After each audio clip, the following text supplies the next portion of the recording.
second part of managerial economics, that is fourth and fifth module. Fourth module basically regarding the Indian economy. It's an overview of Indian economy. Start with an overview of an Indian economy. Every economy in the world has its own features by which it is known and identified. So India is a land of diversity. So it is the second largest populous country in the world. ഇന്ത്യയിൽ ഒരുപാട് regions, ഒരുപാട് religion, ഒരുപാട് languages, ഒരുപാട് cultures ഒക്കെ ഉള്ള ഒരു land of ഡൈവേഴ്സിറ്റിയാണ് India എന്ന് പറയുന്നത്. So it is A second largest populous country in the world also. So Indian economy since 1991. In 90s and 80s, Indian economy was facing huge foreign debt, sharp decline in external value of rupee, low economic deficiency, recession, and so on.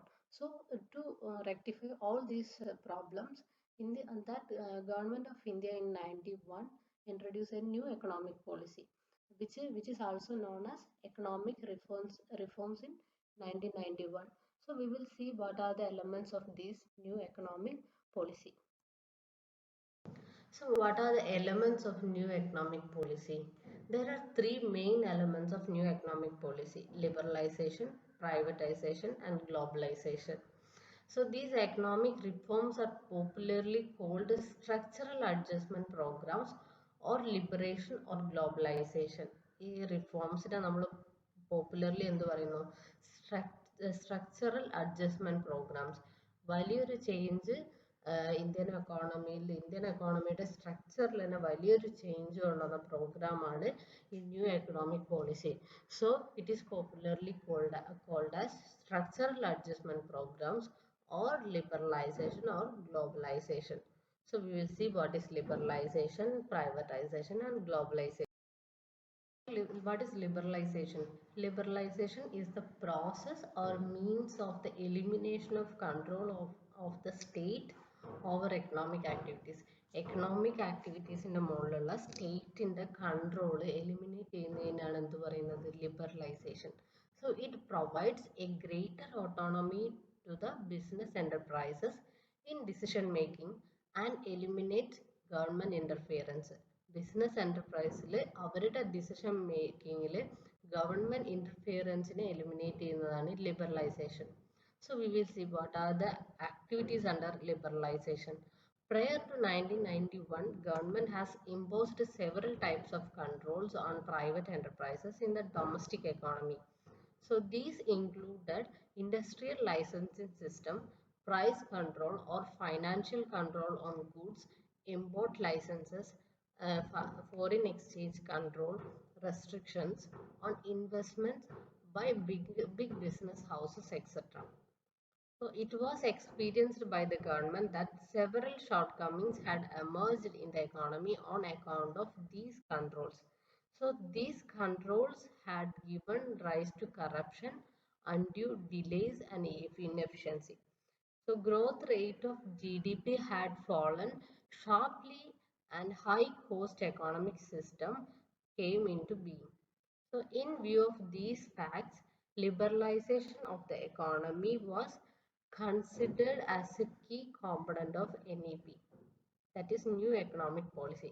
Greater reliance was to be placed on market forces, that is demand and supply, rather than checks and controls. എന്തൊക്കെയാണ് പറഞ്ഞത്? Liberalisation കാരണം, അതായത് liberalisation കൊണ്ടുവരാനുണ്ടായ reason എന്താണ്? Before 1991 government ഒരുപാട് control impose ചെയ്തിട്ടുണ്ടായി business എൻ്റർപ്രൈസസിൻ്റെ അല്ലെങ്കിൽ economic ആക്ടിവിറ്റീസിൻ്റെ മുകളിൽ. ഒരു institution അല്ലെങ്കിൽ ഒരു എൻ്റർപ്രൈസ് ഇൻവെസ്റ്റ്മെൻറ്റ് ആക്സെപ്റ്റ് ചെയ്യുന്നതിനും അവരുടെ ഇമ്പോർട്ട് ലൈസൻസിൻ്റെ കിട്ടാനും ഫോറിൻ എക്സ്ചേഞ്ച് കൺട്രോളിൻ്റെ മുകളിലാണെങ്കിലും പ്രൈസ് കൺട്രോളിൻ്റെ മുകളിലാണെങ്കിലും ഗവൺമെൻറ്റിൻ്റെ വലിയൊരു ഇൻ്റർഫിയറൻസ് ഉണ്ടായി ബിഫോർ 91. പക്ഷേ ഗവൺമെൻറ് റിയലൈസ് ചെയ്തു എന്ത്? It was experienced by the government that several shortcomings had emerged in the economy on account of these controls. ഈ കൺട്രോൾസ് കാരണം കറപ്ഷൻ അല്ലെങ്കിൽ അൺനെസസറി ആയിട്ടുള്ള ഡിലേസ്, ഇൻഎഫിഷ്യൻസിയാണ് ക്രിയേറ്റ് ചെയ്തുകൊണ്ടിരിക്കുന്നത്. അല്ലാണ്ട് ഗ്രോത്തും ഡെവലപ്മെൻറ്റും അവിടെ ഉണ്ടാവുന്നില്ല എന്ന് ഗവൺമെൻറ് റിയലൈസ് ചെയ്തപ്പോഴാണ് എന്തുകൊണ്ടുവന്നത്? ന്യൂ എക്കണോമിക് പോളിസിയിൽ ലിബറലൈസേഷൻ എന്നുള്ള ഒരു കീ എലമെൻറ്റ് കൊണ്ടുവന്നത്. കാരണം മാർക്കറ്റ് ഫോഴ്സസ് ആയിട്ടുള്ള സപ്ലൈയും ഡിമാൻഡും ആണ് ബിസിനസ്സിനെ റൺ ചെയ്യേണ്ടത്, അല്ലാണ്ട് സെക്സും കൺട്രോൾസും അല്ല എന്നുള്ളൊരു റിയലൈസേഷനിലാണ് ലിബറലൈസേഷൻ ഇൻട്രൊഡ്യൂസ് ചെയ്തിട്ടുള്ളത്. ലിബറലൈസേഷൻ എന്താണെന്ന് മനസ്സിലായല്ലോ. So next, we will see what are the economic reforms under liberalization. So, liberalization include the following industrial sector reforms. Liberalization virtually implied deregulation of industrial sector of economy. Deregulation of industrial sector of economy ആണ് മെയിനായിട്ട് liberalization under industrial sector വന്നത്. So, the first one is abolition of industrial licensing. In July 1991, a new industrial policy was announced. It abolished the requirement of licensing except for the following 5 industries: liquor, cigarette, defense equipment, industrial explosive, dangerous chemicals. ഈ 5 industries ഒഴികെ ബാക്കിയുള്ള industries അല്ലെങ്കിൽ ബാക്കിയുള്ള സെക്ടേഴ്സിൽ licensing system abolish ചെയ്യാണ് industrial sector റിഫോംസിൽ main ആയിട്ട് ചെയ്തത്. So the next one is contraction of public sector. Under the new industrial policy, number of industries reserved for public sector was reduced from 17 to 8. Public സെക്ടറിൽ മാത്രം കൈകാര്യം ചെയ്യാൻ പറ്റുന്ന സെക്ടറുടെ എണ്ണം reduce ചെയ്യാണ് നെക്സ്റ്റ് ചെയ്തിട്ടുള്ളത്. So the number of these industries was reduced merely to 2 now, that is atomic energy and railways. നമുക്കറിയാം ഇപ്പോൾ പബ്ലിക് സെക്ടർ പ്രൈവറ്റ് ഇൻഡസ്ട്രീസിനെ അലോ ചെയ്യാത്ത സെക്ടേഴ്സ് എന്ന് പറഞ്ഞാൽ വളരെ ചുരുക്കമാണ്. നമുക്ക് ഉദാഹരണം പറയുകയാണെങ്കിൽ അറ്റോമിക് എനർജി, റെയിൽവേസ് പോലുള്ള സെക്ടേഴ്സ് ഒഴികെ ബാക്കി എല്ലായിടത്തും പ്രൈവറ്റ് സെക്ടേഴ്സ് അലൗഡ് ആണ്. Then de-reservation of production areas. Many production areas which earlier were reserved to small-scale industry were de-reserved. Forces of the market were allowed to determine allocation of resources rather than directive policy of government. ഒരു production area small scale ഇൻഡസ്ട്രീസിന് മാത്രം reserve ചെയ്ത ചില production areas ഉണ്ടായിരുന്നു. അത് reserve ചെയ്തിട്ട് ആർക്കും ആ ഏരിയയിലോട്ട് enter ചെയ്യാം എന്നുള്ള രീതിയിൽ റിസോഴ്സസ് യൂട്ടിലൈസ് ചെയ്തുകൊണ്ട് ആർക്കും ഈ പ്രൊഡക്ഷൻ ഏരിയാസിലോട്ട് എൻ്റർ ചെയ്യാം എന്നുള്ളൊരു പോളിസി കൊണ്ടുവന്നു. Expansion of production capacity. Earlier production capacity was linked with the licensing. Now freedom from licensing implied freedom from capacity constraints. What to produce, how much to produce was now matter of producer's choice depending on market conditions. പ്രയർലി എങ്ങനെയായിരുന്നു? Production capacity ലൈസൻസിങ്ങിൽ mention ചെയ്തത് മാത്രമായിരുന്നു. അപ്പം ലൈസൻസിങ്ങിൽ ഇളവ് വന്നതുകൊണ്ട് തന്നെ എന്ത് ചെയ്യാം, എത്ര പ്രൊഡ്യൂസ് ചെയ്യണം, എന്ത് പ്രൊഡ്യൂസ് ചെയ്യണം എന്നുള്ളത് പ്രൊഡ്യൂസറുടെ ചോയ്സ് ആയിട്ട് മാറി. So freedom to import capital goods.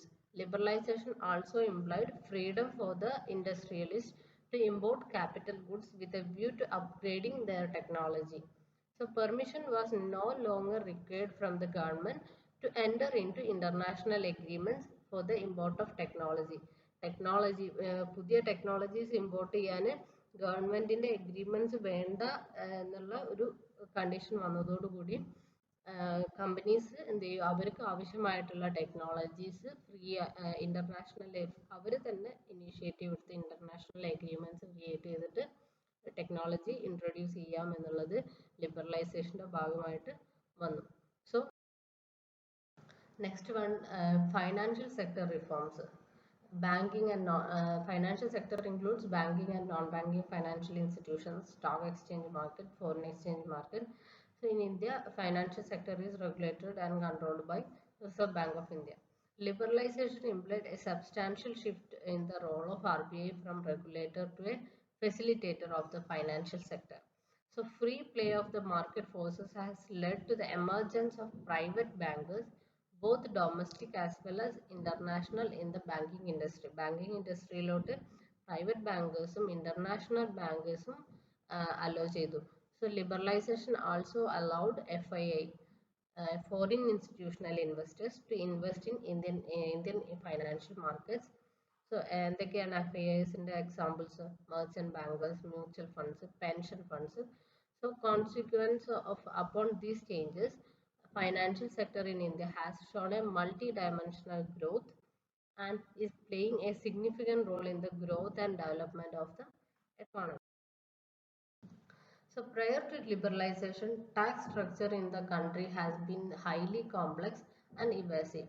So now tax structure has been simplified and moderated under fiscal reforms. The foreign exchange reforms were initiated in 1991 with the devaluation of the Indian currency against foreign currencies.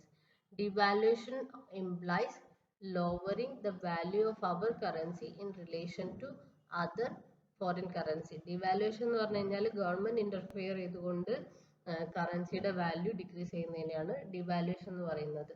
So this devaluation increased the supply of foreign currency into the Indian economy by way of higher exports of the domestic goods and services. ഈ devaluation എന്തിനു സഹായിച്ചു?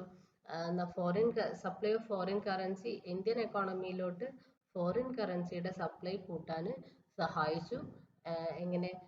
Higher exports, domestic ഗുഡ്സും സർവീസസും കൂടുതൽ export ചെയ്യുന്നതിലൂടെ foreign കറൻസിയുടെ supply Indian എക്കോണമിയിൽ കൂടി ഈ devaluation പ്രോസസ്സ് കാരണം. So foreign trade policy underwent a substantial change in the wake of liberalization.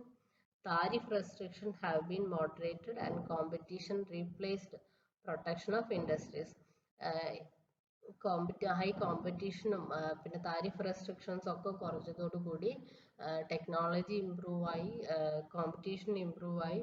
So overall ഒരു ഗ്രോത്ത് ക്രിയേറ്റ് ചെയ്തു ലിബറലൈസേഷൻ കാരണം എന്നാണ് ആഫ്റ്റർ 91 ഇന്ത്യൻ എക്കോണമി റിപ്പോർട്ട് ചെയ്യുന്നത്. We will see what is privatization. It is the next element in new economic policy. So privatization is the process of involving the private sector in the ownership or operation of the state-owned enterprises. It implies gradual withdrawal of government ownership management from the public sector enterprises. It may happen in two ways: by disinvestment or by withdrawal of governmental ownership or stakes from these public sector companies. Privatization എന്ന് പറഞ്ഞു കഴിഞ്ഞാൽ അത് public സെക്ടറിന്റെ ownership, അതായത് ഗവൺമെന്റിന്റെ ownership കുറച്ച് കൊണ്ടുവന്നിട്ട് private സെക്ടറിന് കൂടുതൽ സെക്ടേഴ്സിലോട്ട് hello ചെയ്യുക എന്നുള്ളതാണ് പ്രൈവറ്റൈസേഷൻ ഉദ്ദേശിക്കുന്നത്.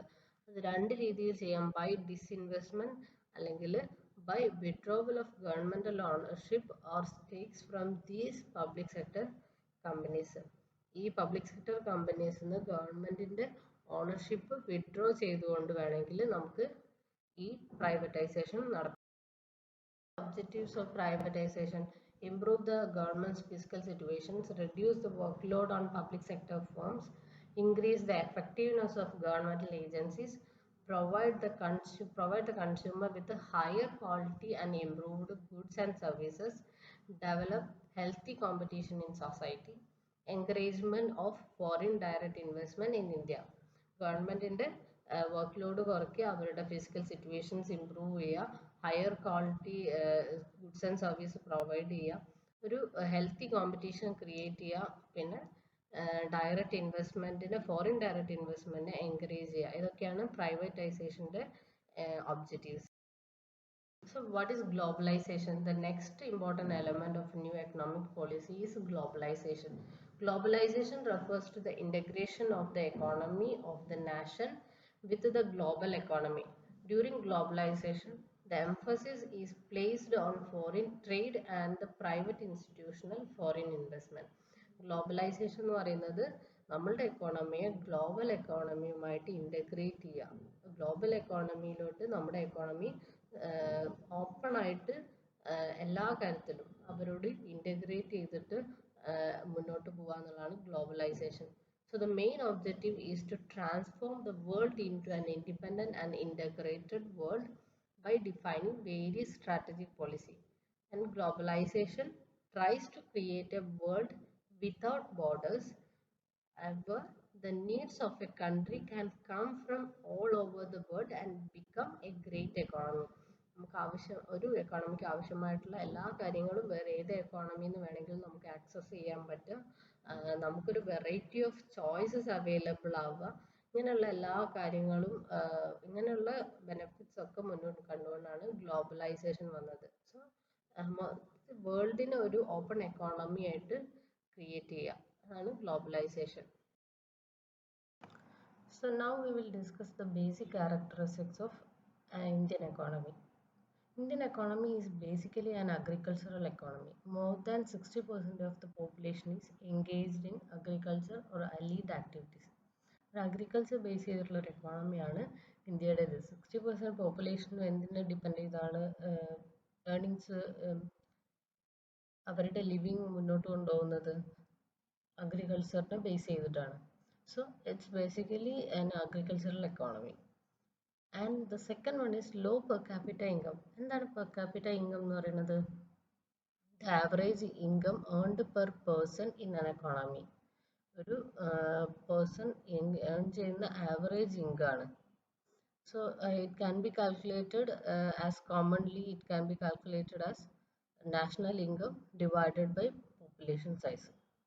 അപ്പം ഇന്ത്യയുടെ എക്കോണമിയിൽ its low per capita income is the second feature of Indian economy. Third features എന്താണ്? Rapidly growing population. Population വളരെ പെട്ടെന്ന് ഗ്രോ ചെയ്യുന്ന ഒരു എക്കോണമിയാണ് Indian economy. Then inequality of income and wealth is other important feature of Indian economy. Inequality of income എന്ന് പറഞ്ഞാൽ എന്താ? അതായത് ഇൻകം ഡിസ്ട്രിബ്യൂട്ട് ചെയ്യുന്നതിൽ ഇനീക്വാളിറ്റി ഉണ്ടെന്ന്. ഇന്ത്യയുടെ മെജോറിറ്റി വെൽത്ത് വളരെ മൈനോറിറ്റി ആയിട്ടുള്ള, അല്ലെങ്കിൽ മെജോറിറ്റി വെൽത്ത് ഇപ്പോൾ ഒരു 40% വെൽത്ത് ഇന്ത്യയുടെ 20% ആൾക്കാരുടെ കയ്യിൽ കോൺസെൻട്രേറ്റഡ് ആണ്. Inequality of income and wealth is other important feature of Indian economy. In India, the main resources are concentrated in the hands of few people. And the next one is there has been remarkable improvement in social sectors such as education, health, housing, water supply and civic amenities in case of Indian economy. And the next one is planning process is also an important feature. Indian economy is a planned economy.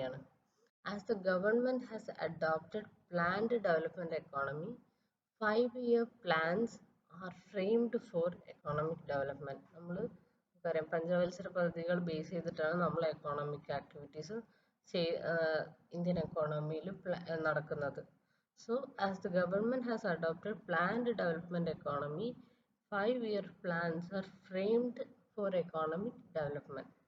And the next one is follows labor intensive technique and activities.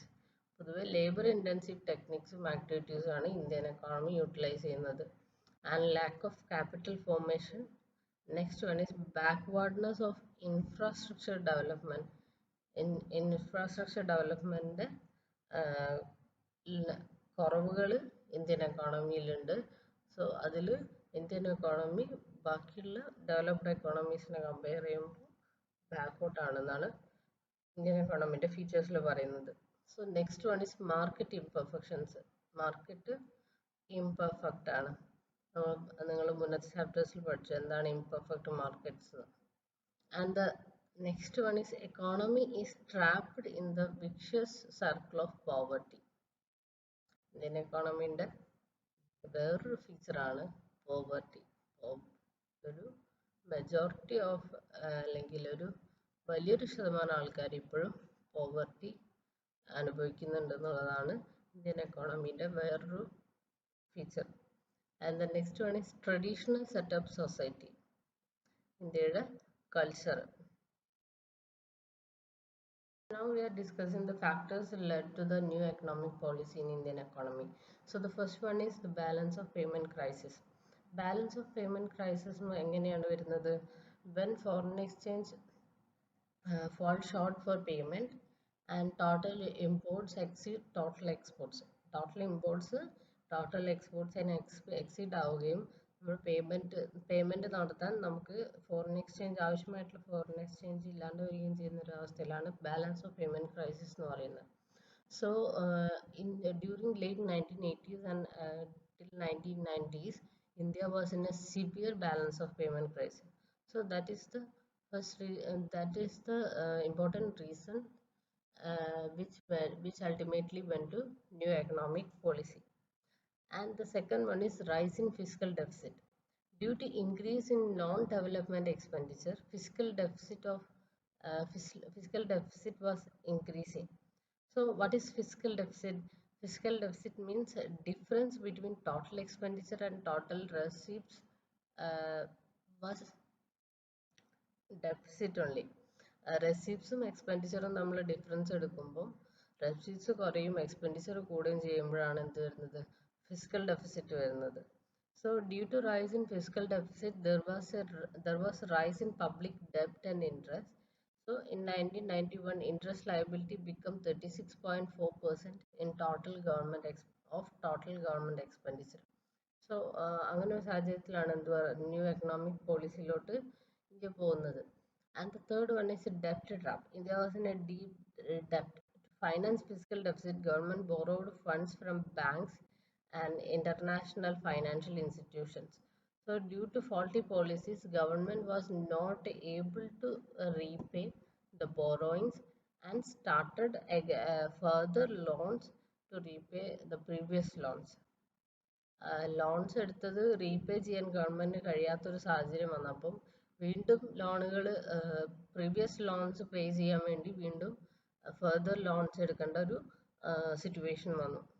So India was in a debt trap in 1990s. And the next point is poor performance of the industrial sector. In the early 1990s, our foreign exchange reserves had almost dried up. So it was very poor. The Indian industries was performing very poorly in the 1990s. The industries had to obtain several licenses and permissions for undertaking any activity, such as setting up a new firm, starting a new product line, expansion of existing business, foreign investment, and so on. എല്ലാ കാര്യത്തിനും ലൈസൻസിങ്ങും അല്ലെങ്കിൽ ഇപ്പം അവരുടെ capacity കൂട്ടണമെങ്കിൽ ലൈസൻസിൽ എന്താണോ എത്രയാണോ capacity പറഞ്ഞിട്ടുള്ളത് അതിൻ്റെ capacity just increase ചെയ്യണമെങ്കിലും അവർക്ക് പെർമിഷൻസും വീണ്ടും ലൈസൻസ് എടുക്കേണ്ട ഒക്കെ ഒരു അവസ്ഥ ഉണ്ടായിരുന്നു. ഒരു പ്രൊഡക്റ്റ് ലൈൻ പുതിയത് ആഡ് ചെയ്യാനാണെങ്കിലും പുതിയൊരു ഇനീഷ്യേറ്റീവ് സ്റ്റാർട്ട് ചെയ്യണമെങ്കിലും ഒക്കത്തിനും ഗവൺമെൻറ്റിൻ്റെ പെർമിഷൻസും ഒക്കെ ഒരുപാട് പ്രൊസീജിയേഴ്സ് ഉണ്ടായിരുന്നു. So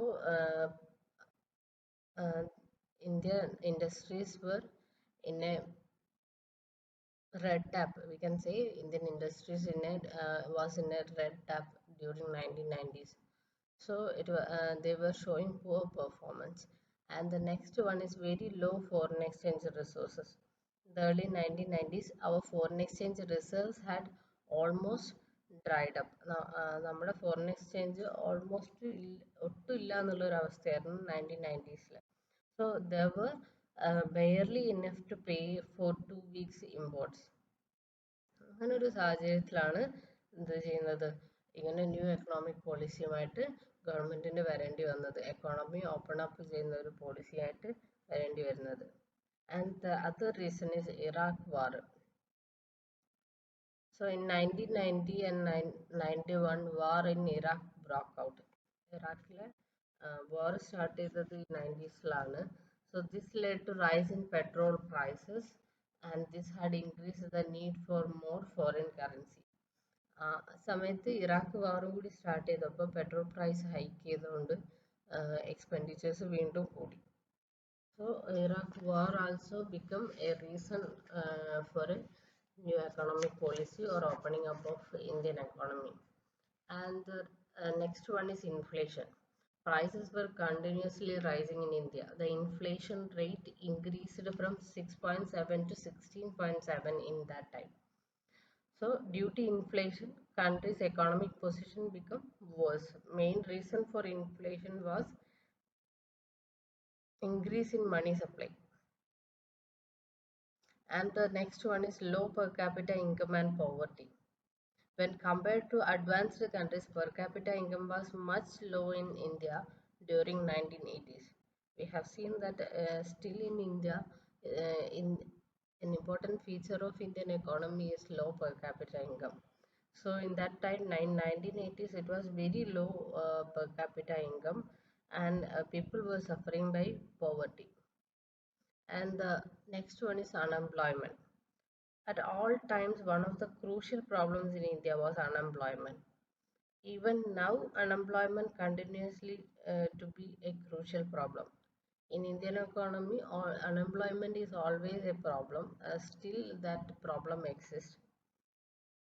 And the next one is shortage of domestic capital. Due to shortage of capital, government reduced the non-development expenditure. And it was shortage of capital that the government decided to open up the economy and to integrate with the world to formulate new capitals and to create new employment opportunities to raise more domestic capital. So that's why government introduced the new economy, or government decided to open up the Indian economy. And the last reason is fall of communist countries. After the fall of communist countries, particularly Soviet Union, India shifted its economic outlook from being socialist to being a mixed one. India is a mixed economy. So, thus the fall of communist countries forced to the government to open up its economy to the outside world. So this was also a reason to open up Indian economy. So these are the reasons why Indian economy adopted new economic policies like privatization, liberalization, and globalization. See, Indian economy under WTO regime. WTO stands for World Trade Organization. India became founding member of WTO in 1995. So WTO have put forward so many conditions in trade in trade of products and services. So because of that, so many issues have arisen. So we will see what Indian economy under WTO regime. So the first point we are analyzing WTO and Indian agriculture. So the first point is reduction in domestic support. According to the proposal, the maximum support to agriculture should not exceed 10% of the value of agricultural produce for India. ഇന്ത്യയുടെ total agriculture പ്രൊഡ്യൂസിൻ്റെ 10% മാത്രമേ agriculture സപ്പോർട്ടായിട്ട് provide ചെയ്യാൻ പാടുള്ളൂ എന്നായിരുന്നു WTOയുടെ condition. But it does not have a significant impact on India's policy because India was always providing support to agricultural products, because India is basically an agricultural economy. So the second one is market access. WTO agreement on agriculture also provides for minimum access to market to the foreign supplies. Foreign supplies domestic കൺസപ്ഷൻ്റെ 3 to 5% മാത്രമേ foreign supplies market access ചെയ്യാൻ പാടുള്ളൂ എന്നായിരുന്നു വേറൊരു ഇത് വന്നിരുന്നത്. ഇനി third one TRIPS ആണ്. ട്രിപ്സ് എന്താണ് ട്രിപ്സിൻ്റെ ഇതെന്താണ്? Trade related intellectual property rights എന്നാണ്. Trade related intellectual property rights ഇതിൽ എന്താണ് ആർഗ്യൂ ചെയ്യുന്നത്? As far as the plant varieties are concerned, they must be protected either by a patent or by an effective sui generis system or by combination of both. ഒരു variety plant അല്ലെങ്കിൽ variety type വിത്തുകൾ അങ്ങനെ എന്തെങ്കിലും create ചെയ്ത് develop ചെയ്ത് കഴിഞ്ഞാൽ അതിനെ ഒരു പേറ്റന്റ് ഉപയോഗിച്ചോ അല്ലെങ്കിൽ സ്യു ജനറിസ് സിസ്റ്റം ഉപയോഗിച്ചിട്ടോ പ്രൊട്ടക്റ്റ് ചെയ്യണമെന്നാണ് WTO പറഞ്ഞിട്ടുള്ളത്. So the fourth one is disbanding public distribution.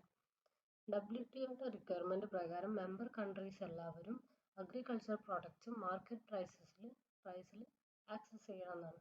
But in India the public distribution is meant to help consumers and not for the producers. ഇന്ത്യയിൽ ഈ പബ്ലിക് ഡിസ്ട്രിബ്യൂഷൻ നിലനിൽക്കുന്നത് പ്രൊഡ്യൂസ് ചെയ്യുന്ന ആൾക്കാരെ favour ചെയ്യാനല്ല, കൺസ്യൂമേഴ്സിനെ favour ചെയ്യാൻ വേണ്ടിയിട്ടായിരുന്നു. So therefore, the question of disbanding on Indian public distribution does not arise. And the next point is TRIMS and India. What is TRIMS? Trade related investment measures. This is almost like the new economic policy. New economic policy India accept the liberalization policies, privatization, അതായത് foreign capitals, foreign investment access ചെയ്യാൻ India എടുത്ത almost same ആയിട്ടുള്ള provisions ആണ് ഇതിലുള്ളത് ട്രിംസിൽ വന്നത്. And the next one is social clause and India. Social clause stands for protecting labor standards, more specifically prohibition of employment of children in hazardous industries. Labor standards കൂടുതൽ protect ചെയ്യുക, പിന്നെ കുട്ടികളെ വളരെ dangerous ആയിട്ടുള്ള ഇൻഡസ്ട്രീസിലൊന്നും work ചെയ്യിപ്പിക്കാണ്ടിരിക്കുക, adequate ആയിട്ടുള്ള wages provide ചെയ്യുക, healthy hygienic working conditions provide ചെയ്യുക, ഇതൊക്കെ WTOന്റെ social ക്ലോസുകളായിരുന്നു. So the issue related to labor was not settled. WTO assigned this task to the International Labour Organization to formulate labor standards. WTO ഈ issue solve ചെയ്യാൻ കഴിയാണ്ടായപ്പോൾ ആ task international labour ഓർഗനൈസേഷനെ ആണ് ചെയ്തത്. To formulate labour standards provide ചെയ്യാൻ international labour organisation വന്നു. So the next one is TRIPS and India. So the TRIPS contains copyrights, trademarks, trade secrets, geographical indications, industrial designs, integrated circuits and patents. TRIPS എന്താണെന്ന് നമ്മൾ പറഞ്ഞു നേരത്തെ തന്നെ. Trade related intellectual property rights ഇതിൻ്റെ അണ്ടറിൽ വരുന്നതാണ് copy rights, trade marks, service marks, industrial designs, patents. Copyright എന്താണെന്ന് നമുക്കറിയാം. നമ്മളൊരു പുതിയ സാധനം ഡെവലപ്പ് ചെയ്യുമ്പോൾ അല്ലെങ്കിൽ ഒരു പുതിയൊരു കൺസെപ്റ്റ് കൊണ്ടുവരുമ്പോൾ ആ കൺസെപ്റ്റിന് നമ്മൾ കോപ്പിറൈറ്റ് വെക്കും, കോപ്പിറൈറ്റ് ക്ലെയിം ചെയ്യും, ഒഫീഷ്യലി രജിസ്റ്റർ ചെയ്തിട്ട് ഇത് ഈ ഞങ്ങളുടെ ഓർഗനൈസേഷൻ ഇൻട്രൊഡ്യൂസ് ചെയ്ത കൺസെപ്റ്റാണ്, ഇതിൻ്റെ കോപ്പിറൈറ്റ് ഞങ്ങൾക്കാണ്, ഇത് വേറൊരാൾ യൂസ് ചെയ്യണമെങ്കിൽ ഇവരോട് പെർമിഷൻ വാങ്ങിയിട്ട് വേണം യൂസ് ചെയ്യാൻ. അങ്ങനത്തെ സാധനങ്ങളൊക്കെ ഈ ട്രിപ്സിൻ്റെ അണ്ടറിൽ കണ്ടീഷൻസിൽ വരുന്നതാണ്. ട്രേഡ് മാർക്സ് നമുക്കറിയാം, ഓരോ ലോഗോസ്, ഓരോ ഇൻസ്റ്റിറ്റ്യൂഷനും ഓരോ ഓർഗനൈസേഷനും ഓരോ ട്രേഡ് മാർക്സ് ഉണ്ടാവും. സർവീസസ് ആണ് പ്രൊവൈഡ് ചെയ്യുന്നതെങ്കിൽ സർവീസ് മാർക്സ് ഉണ്ടാവും. സോ ഇതൊക്കെ ഈ പ്രോപ്പർട്ടി ഇന്റലക്ച്വൽ റൈറ്റ്സിൻ്റെ അണ്ടറിൽ വരും. പേറ്റൻസ്, ഇപ്പം ഒരു ഫാർമസ്യൂട്ടിക്കൽ കമ്പനീസൊക്കെ എന്തെങ്കിലും പുതിയതായിട്ട് മെഡിസിൻസ് ക്രിയേറ്റ് ചെയ്യുമ്പോൾ അവരെന്ത് ചെയ്യും, അവരതിന് പാറ്റന്റ് എടുത്തിട്ടുണ്ടാവും. അവർ ക്രിയേറ്റ് ചെയ്ത മെഡിസിനാണ്, അതിൻ്റെ പേറ്റന്റ് അവർക്കാണെന്ന്. അപ്പോൾ അത് വേറൊരാൾ അതേ പ്രൊസീജിയേഴ്സ് വെച്ച് ചെയ്യുമ്പോൾ അല്ലെങ്കിൽ സെയിം സാധനം അവരുടെ പെർമിഷൻ ഇല്ലാണ്ട് ചെയ്യുമ്പോൾ അത് പാറ്റന്റ് വയലേഷൻ ആവും, ലീഗലായിട്ട് മൂവ് ചെയ്യേണ്ടി വരും. സോ അതാണ് trade related intellectual property right എന്ന് പറയുന്നത്. So the next one is WTO and Indian industry. In the industrial structure, WTO agreement makes it necessary for India to modify the patent law. ഇന്ത്യയുടെ patent law ഒക്കെ modify ചെയ്യാൻ necessitate ചെയ്ത് WTO ആണ്. ഇന്ത്യയിൽ food and pharmaceutical പ്രോഡക്ട്സിൻ്റെ patent കിട്ടിയാൽ അത് ഈ same medicine തന്നെ വേറൊരു പ്രോസസ്സ് വെച്ചിട്ട് വേറെ ആരെങ്കിലും ക്രിയേറ്റ് ചെയ്താൽ അത് ലീഗലാണ് എന്നുള്ളൊരു കണ്ടീഷനാണ് ഇന്ത്യയിൽ ഉണ്ടായിരുന്നത്. So the next one is WTO and services. Service sector like insurance, banking, telecommunication. ഈ സർവീസ് സെക്ടർ എന്ന് പറഞ്ഞാൽ ഇൻഷുറൻസ്, ബാങ്കിങ്, ടെലികമ്മ്യൂണിക്കേഷൻ അങ്ങനത്തെ ഇൻഡസ്ട്രീസിനെയാണ് നമ്മൾ സർവീസ് സെക്ടർ എന്ന് പറയുന്നത്. ഈ സർവീസ് സെക്ടറിൽ പൊതുവേ ഇന്ത്യയിൽ ഒരു ബാക്ക്വേർഡ്നെസ് ഉണ്ടായിരുന്നു. അതിനെ മുന്നോട്ട് കൊണ്ടുവരാനും WTOന്റെ കണ്ടീഷൻസും WTOന്റെ ഇന്റർഫിയറൻസും ഇന്ത്യയിൽ സഹായിച്ചിട്ടുണ്ട്. See what are the implications for India as a member of WTO. So first we will look into the benefits to India, that is arguments for joining WTO. So the first one says the GATT estimated a largest increase in trade in the areas of clothing, agriculture, forestry and fishery products, and processed food and beverages. So Indian natural resources are lies in these fields, and India's competitive advantage are lies in these fields. What is competitive advantage? Competitive advantage is the unique feature that we have, and that is what the competitor does not have. ഒരു കോമ്പറ്റീറ്ററെ compare ചെയ്യുമ്പോൾ നമുക്കുള്ള advantage നമുക്ക് അവരോട് compete ചെയ്യാനും നമുക്കുള്ള ഒരു അഡ്വാൻറ്റേജിനെയാണ് എന്ത് പറയുന്നത്, കോമ്പറ്റേറ്റീവ് അഡ്വാൻറ്റേജ് എന്ന് പറയുന്നത്. So India's competitive advantage lies in this field. ഗാർഡ് എസ്റ്റിമേറ്റ് ചെയ്തത് clothing, agriculture industry, forestry industry, fishery products ഇങ്ങനെയുള്ള ഇൻഡസ്ട്രീസിലാണ് കൂടുതൽ ട്രേഡ് ഇൻക്രീസ് ഉണ്ടാവുക എന്നുള്ളതാണ് ഗാർഡ് എസ്റ്റിമേറ്റ് ചെയ്തത്. ഇന്ത്യയുടെ കോമ്പറ്റേറ്റീവ് അഡ്വാൻറ്റേജും ഈ ഫീൽഡ്സിലാണ് കൂടുതലായിട്ട്. നാച്ചുറൽ റിസോഴ്സസ് ആണെങ്കിലും ഇന്ത്യക്ക് കൂടുതൽ യൂസ് ചെയ്യാൻ പറ്റുന്നത് ഈ ഫീൽഡ്സിലാണ്. So it is logical to believe that India will obtain large gains in this area. അപ്പം നമുക്കതൊരു ബെനിഫിറ്റ്സ് ആണ്. അപ്പോൾ WTO as a member of WTO, India will obtain large gains in these areas. And the second one is agricultural exports from India will increase due to the reduction in agricultural subsidies and barriers to export of agricultural products. ഒരു WTO member എന്നുള്ള രീതിയിൽ agricultural exports from India will increase because agricultural സബ്സിഡീസിലുള്ള റിഡക്ഷനും പിന്നെ export ബാരിയേഴ്സിലുള്ള റിഡക്ഷനും കാരണം agricultural products കൂടുതൽ export ചെയ്യാൻ കഴിയുകയും ഇന്ത്യയുടെ അഗ്രികൾച്ചറൽ ഇൻകം ഇൻക്രീസ് ചെയ്യാൻ സാധിക്കും. So as a member of WTO, India will increase the agricultural income from agricultural exports. So the third one is the multilateral rules and disciplines relating to anti-dumping, subsidies and countervailing measures, safeguards and dispute settlement machinery will ensure greater security of international trade. WTOയുടെ international ട്രേഡിനെ regulate ചെയ്യാനുള്ള measures, അതായത് anti dumping measures. Dumping എന്ന് പറഞ്ഞാൽ എന്താണ്?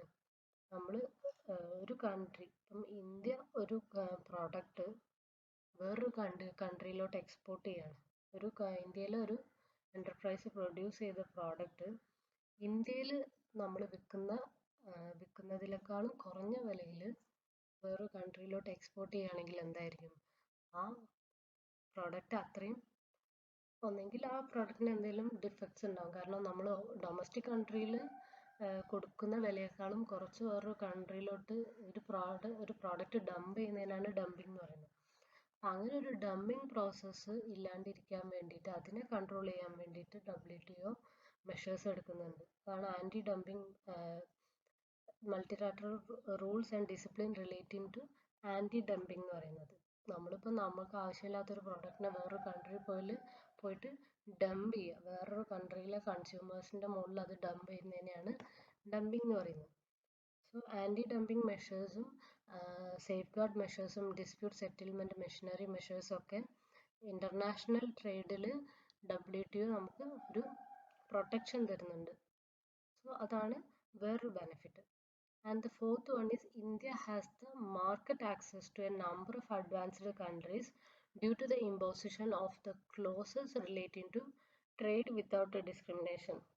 ഒരു ഡിസ്ക്രിമിനേഷനും ഇല്ലാണ്ട് എല്ലാ കൺട്രീസിൻ്റെയും മാർക്കറ്റ് ആക്സസ് ചെയ്യാനുള്ള റെഗുലേഷൻസ്, അല്ലെങ്കിൽ അത് without any discrimination India can access any WTO member can access other advanced countries' technologies and other products.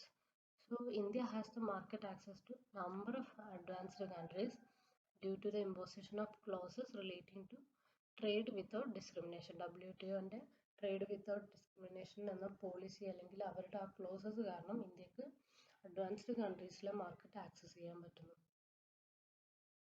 Next point is WTO membership allows India to maintain direct trade ties with all other WTO members without the need for bilateral agreement with each one. ഒരു bilateral agreement ഇല്ലാണ്ട് WTO മെമ്പേഴ്സിനോട് direct international trade ties നിലനിർത്താൻ ഇന്ത്യക്ക് സാധിക്കുന്നുണ്ട്. So in this regard, WTO serves as a telephone exchange. And the sixth one is India's textiles and clothing exports would increase due to dismantling of multi-fiber arrangements in 2005.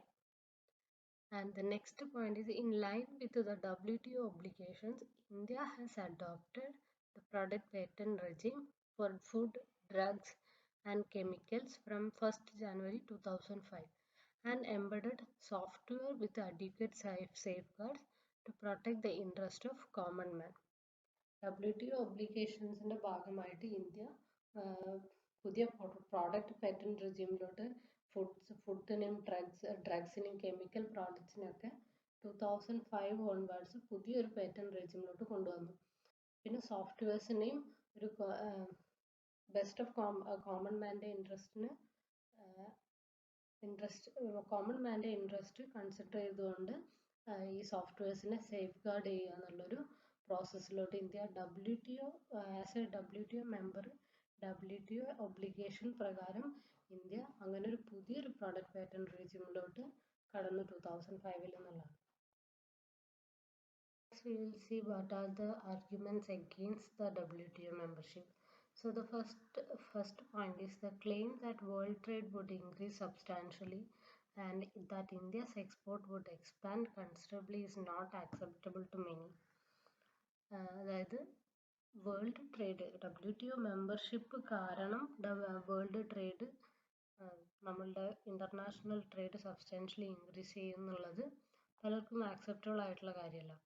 അവരുടെ argument എന്താണ്?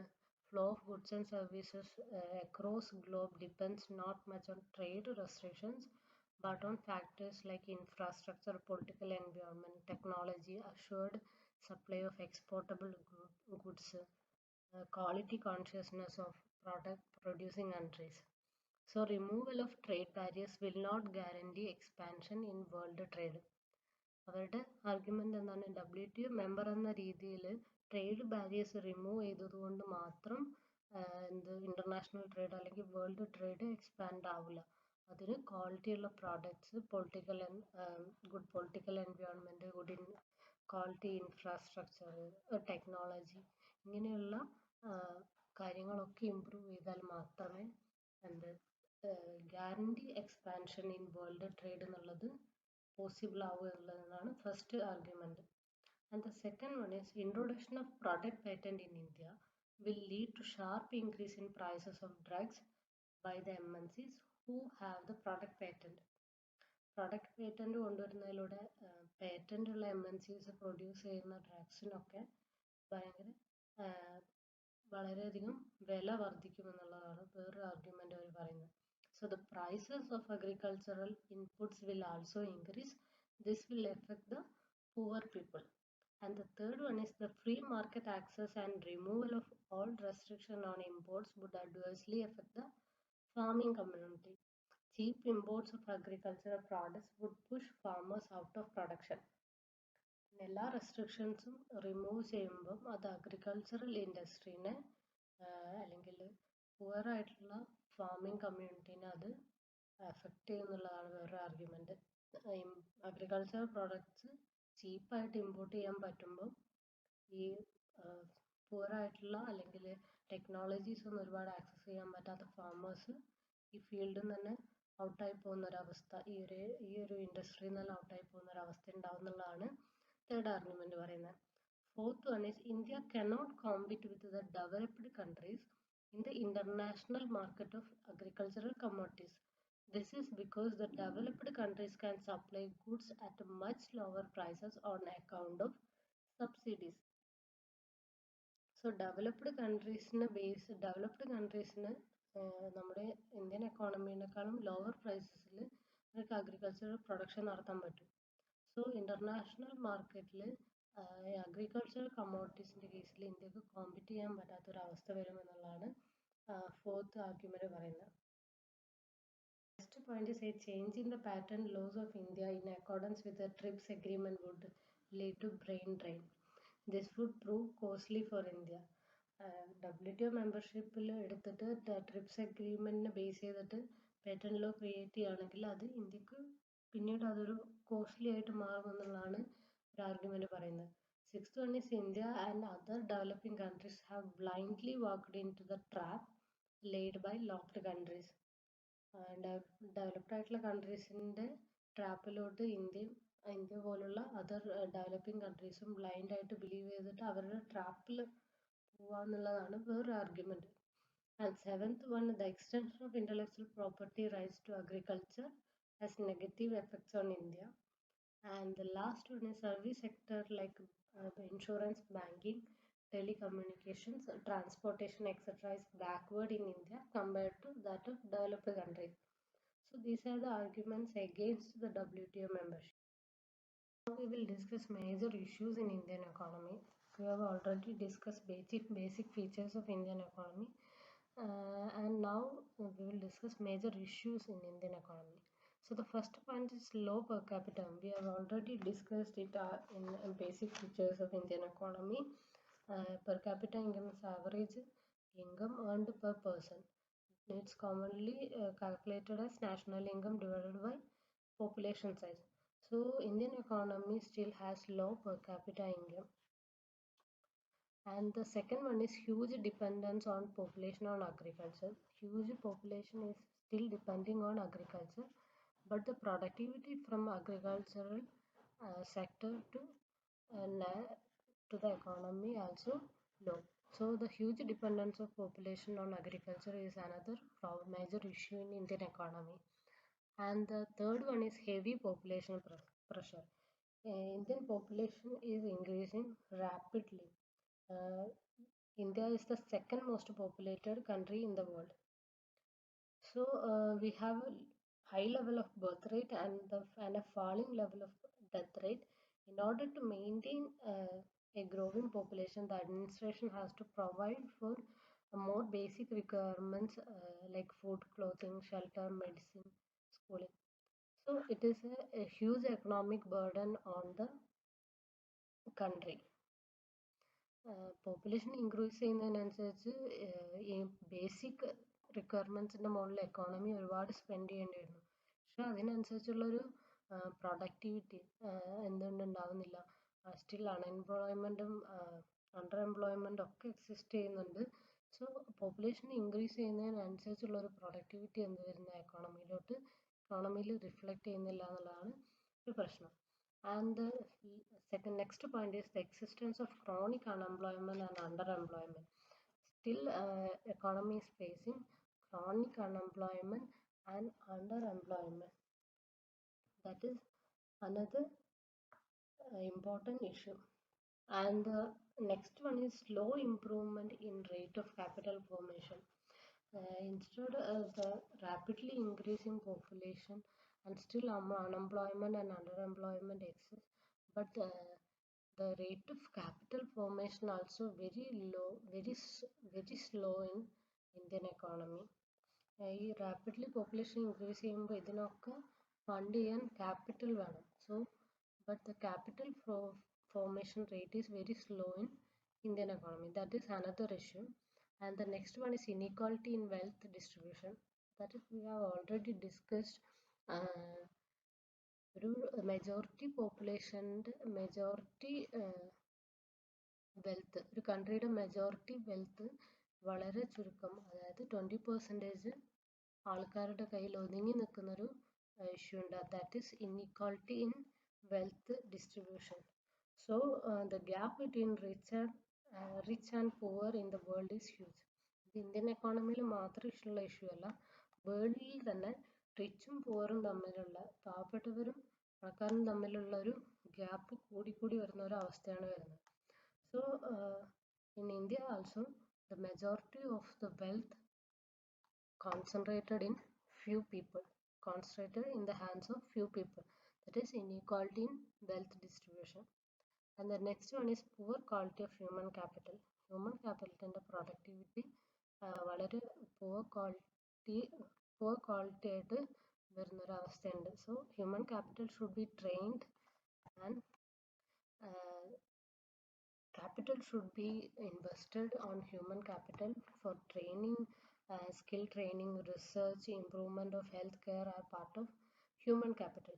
So that is poor quality of human capital exists in Indian economy. And the next one is low level of technology. Technology advancement also very low in Indian economy compared to other developed countries.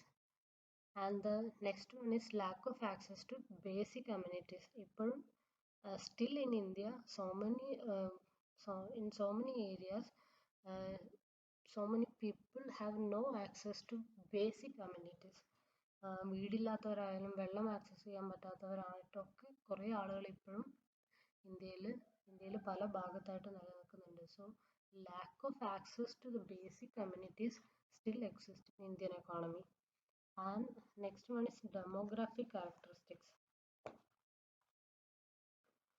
So according to the 2011 census, India had a population density of 382 per square kilometer as against the world population density of 41 per square meter. So this proves that the dependency burden of our population is very high. And the next one is underutilization of natural resources. India is rich in natural resources like land, water, minerals and power resources. ഇന്ത്യയിൽ ഒരുപാട് natural resources available ആയിട്ടുള്ള ഒരു countryയാണ് India. But still the underutilization of natural resources. ഈ natural resources better ആയിട്ട് utilize ചെയ്തിട്ട് productive ആയിട്ട് use ചെയ്യാത്ത ഒരു condition still existing in India. And next one is lack of infrastructure.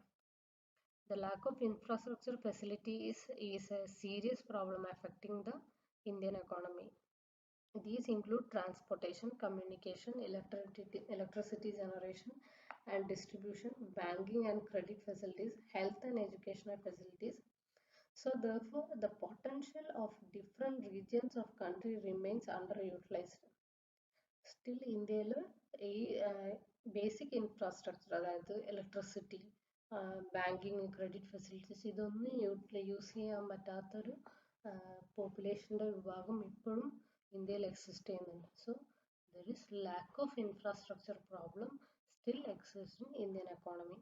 So these are the major issues in Indian economy. We will discuss the unemployment detailedly. So what is unemployment? Unemployment may be differ from country to country. So what basically unemployment means? A situation in which the person is capable of working both physically and mentally at the existing wage rate but does not get a job to work. അതായത് job ചെയ്യാൻ willing ആയിട്ടുള്ള ഒരാൾക്ക്, physically മെൻ്റലിയും willing ആയിട്ടുള്ള ഒരാൾക്ക് അത് job കിട്ടാണ്ട് വരുന്ന ഒരു സിറ്റുവേഷനാണ് unemployment എന്ന് പറയുന്നത്. So what are the types of unemployment existing in India? The first one is open unemployment. What is open unemployment? Open unemployment is a situation wherein a large section of the labor force does not get a job that may yield them regular income. ഒരു large labour ഫോഴ്സസിന് ജോലി കിട്ടാണ്ട് വരുന്ന ഒരവസ്ഥയാണ് open unemployment. അതിൽ the labor force expands at a faster rate than the growth of the economy, but therefore all people do not get jobs. എക്കോണമിയുടെ ഗ്രോത്തിനേക്കാളും ഫാസ്റ്റായിട്ട് labour forces increase ചെയ്യുന്നുണ്ട്. അതുകൊണ്ട് എല്ലാ ആളുകൾക്കും ജോലി അതുകൊണ്ട് മെജോറിറ്റി ആൾക്കാർക്ക് ജോലി കിട്ടാത്തൊരവസ്ഥയാണ് ഓപ്പൺ അൺഎംപ്ലോയ്മെന്റ് എന്ന് പറയുന്നത്. So the next one is disguised unemployment. It is a situation in which more people are doing work than actually required. Even if some are withdrawn, production does not suffer. So in other words, it refers to a situation of unemployment with surplus manpower in which some workers have zero marginal productivity. Surplus ആയിട്ട് ഇതിന് man power ഉണ്ടാവുമ്പം അതിൽ ഒരാൾ ചിലപ്പം ഒരു work ചെയ്യാൻ ഇപ്പോൾ 10 പേര് മതിയെങ്കിലും അതിലൊരു 15 പേര് ചെയ്യുന്നുണ്ടാവും. ഇതിപ്പോൾ 5 പേര് റിമൂവ് ചെയ്ത് കഴിഞ്ഞാലും അവിടുത്തെ പ്രൊഡക്ടിവിറ്റീനെ അതിനെ എഫക്റ്റ് ചെയ്യില്ല. അത് നോർമലി 10 പേര് ചെയ്യേണ്ടതാണ്. അവിടെ സർപ്ലസ് ആയിട്ടുള്ള മാൻ പവർ ഉണ്ട്. അപ്പോൾ അതിനെയാണ് ഡിസ്ഗൈസ്ഡ് അൺഎംപ്ലോയ്മെന്റ് എന്ന് പറയുന്നത്.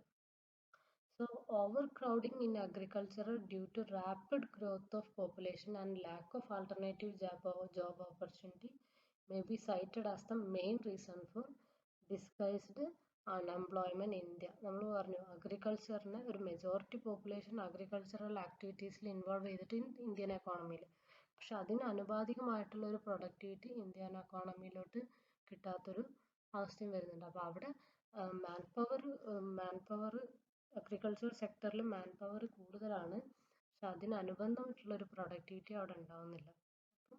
അപ്പം അതായിരിക്കും എന്ത് ഈ ഓവർ ഒരു മെജോറിറ്റി പോപ്പുലേഷൻ അതിൽ അഗ്രികൾച്ചർ സെക്ടറിൽ കോൺസെൻട്രേറ്റ് ചെയ്യുന്നതുകൊണ്ടായിരിക്കണം ഇന്ത്യയിൽ എന്ത് വരുന്നത് ഡിസ്ഗൈസ്ഡ് അൺഎംപ്ലോയ്മെന്റ് എന്ന് പറഞ്ഞൊരു സിറ്റുവേഷൻ നിലനിൽക്കുന്നത്.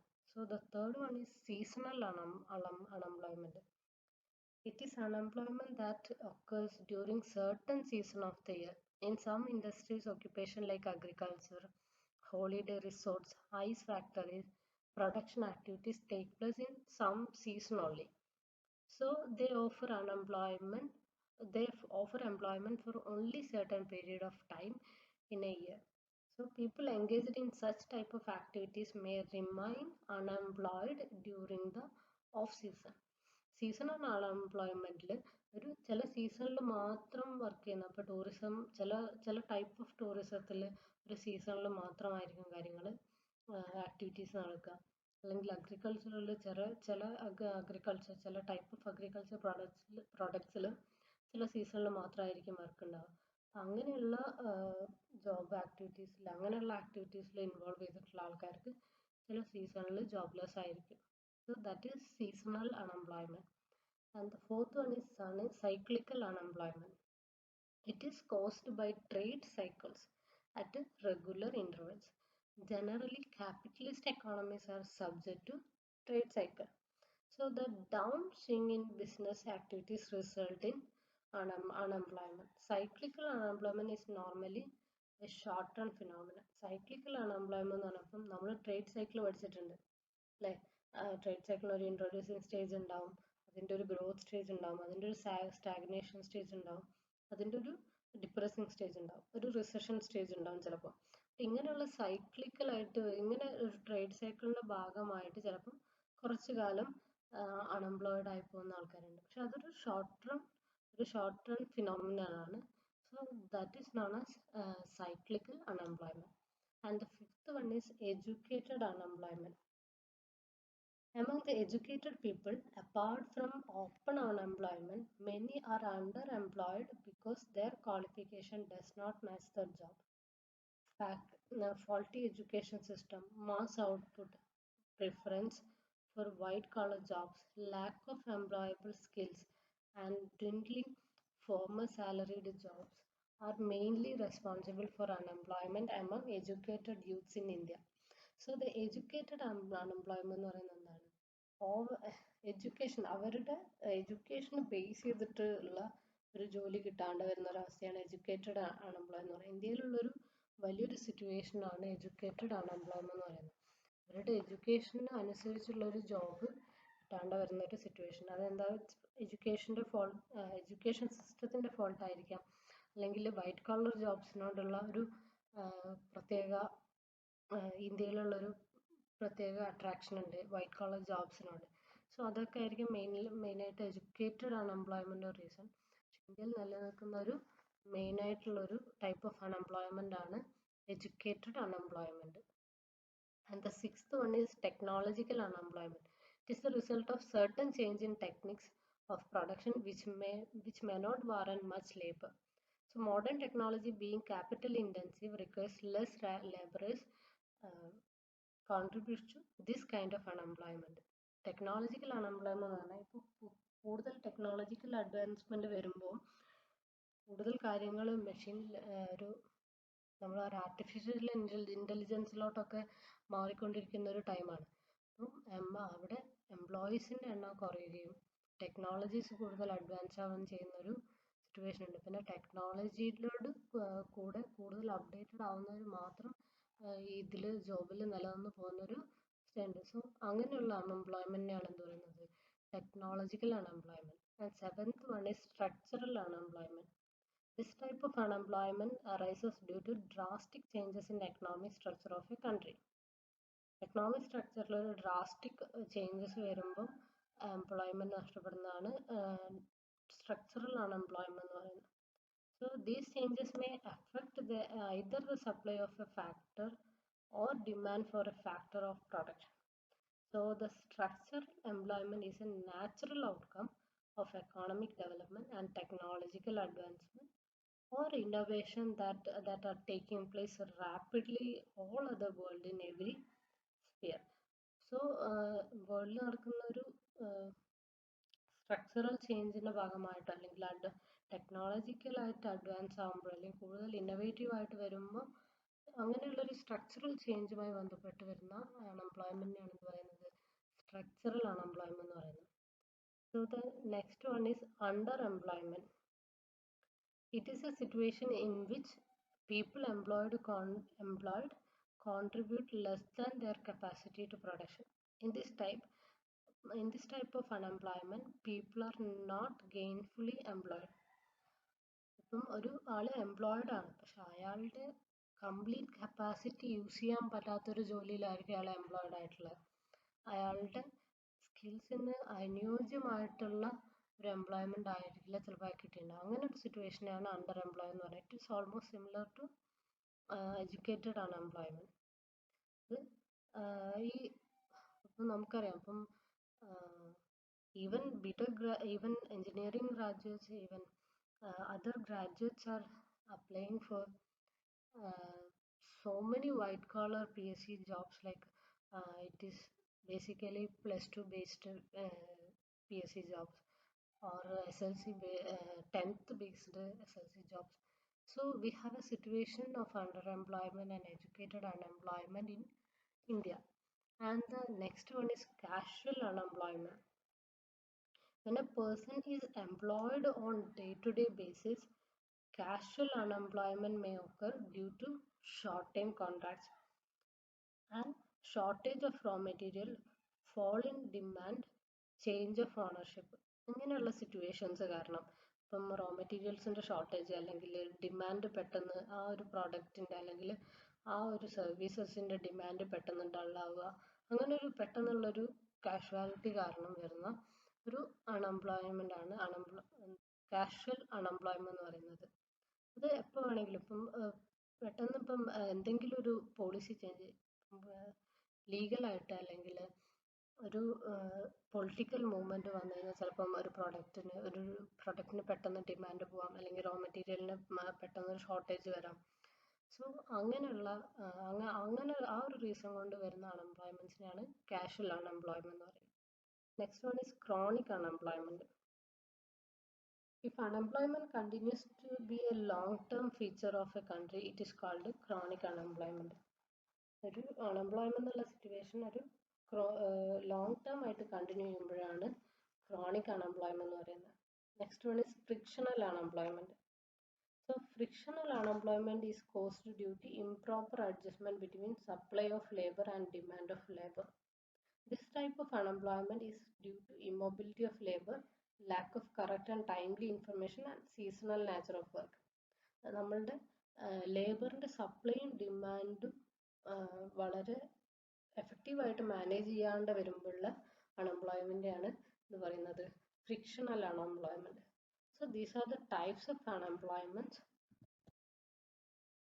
Now we will see what are the causes of unemployment in India. The first and important reason is rapid growth of population and increase in labor force. There are rapid growth of population more than the growth rate of economy. So that is an important reason for unemployment in India. And second one is underdevelopment of the economy. The next one, slow growth in agriculture sector and defective system of education, absence of manpower planning, degeneration of village industries and inappropriate technology, slow growth of industrial sector, immobility of labor and jobless growth. So these are the causes of unemployment in India. So now we will discuss the remedial measures undertaken by the government to reduce unemployment problem. So the first one is Integrated Rural Development Program, IRDP.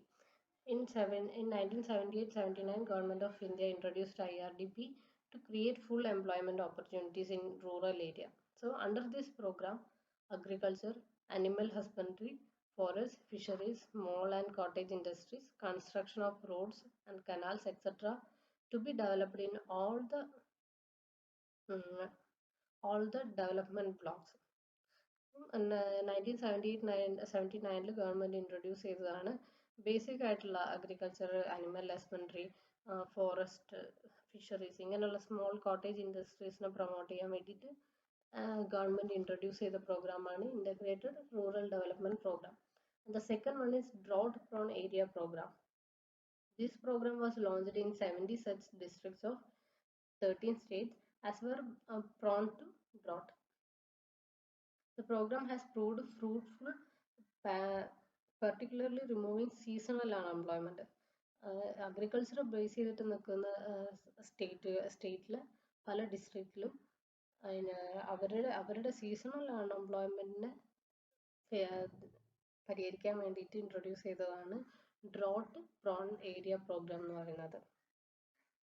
So the next one is training for self-employment. This program was launched on 15th August of 1979 and it is called the National Scheme of Training of Rural Youth for Self-Employment, that is TRISEM. And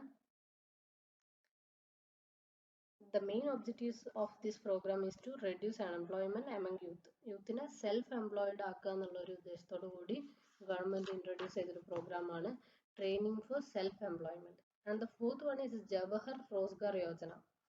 So the Jawahar Rozgar Yojana was started on 28th April 1989. So the objective of this Yojana is to provide employment to at least one member of each poor rural family for 50 to 100 days a year at a work place near his residence.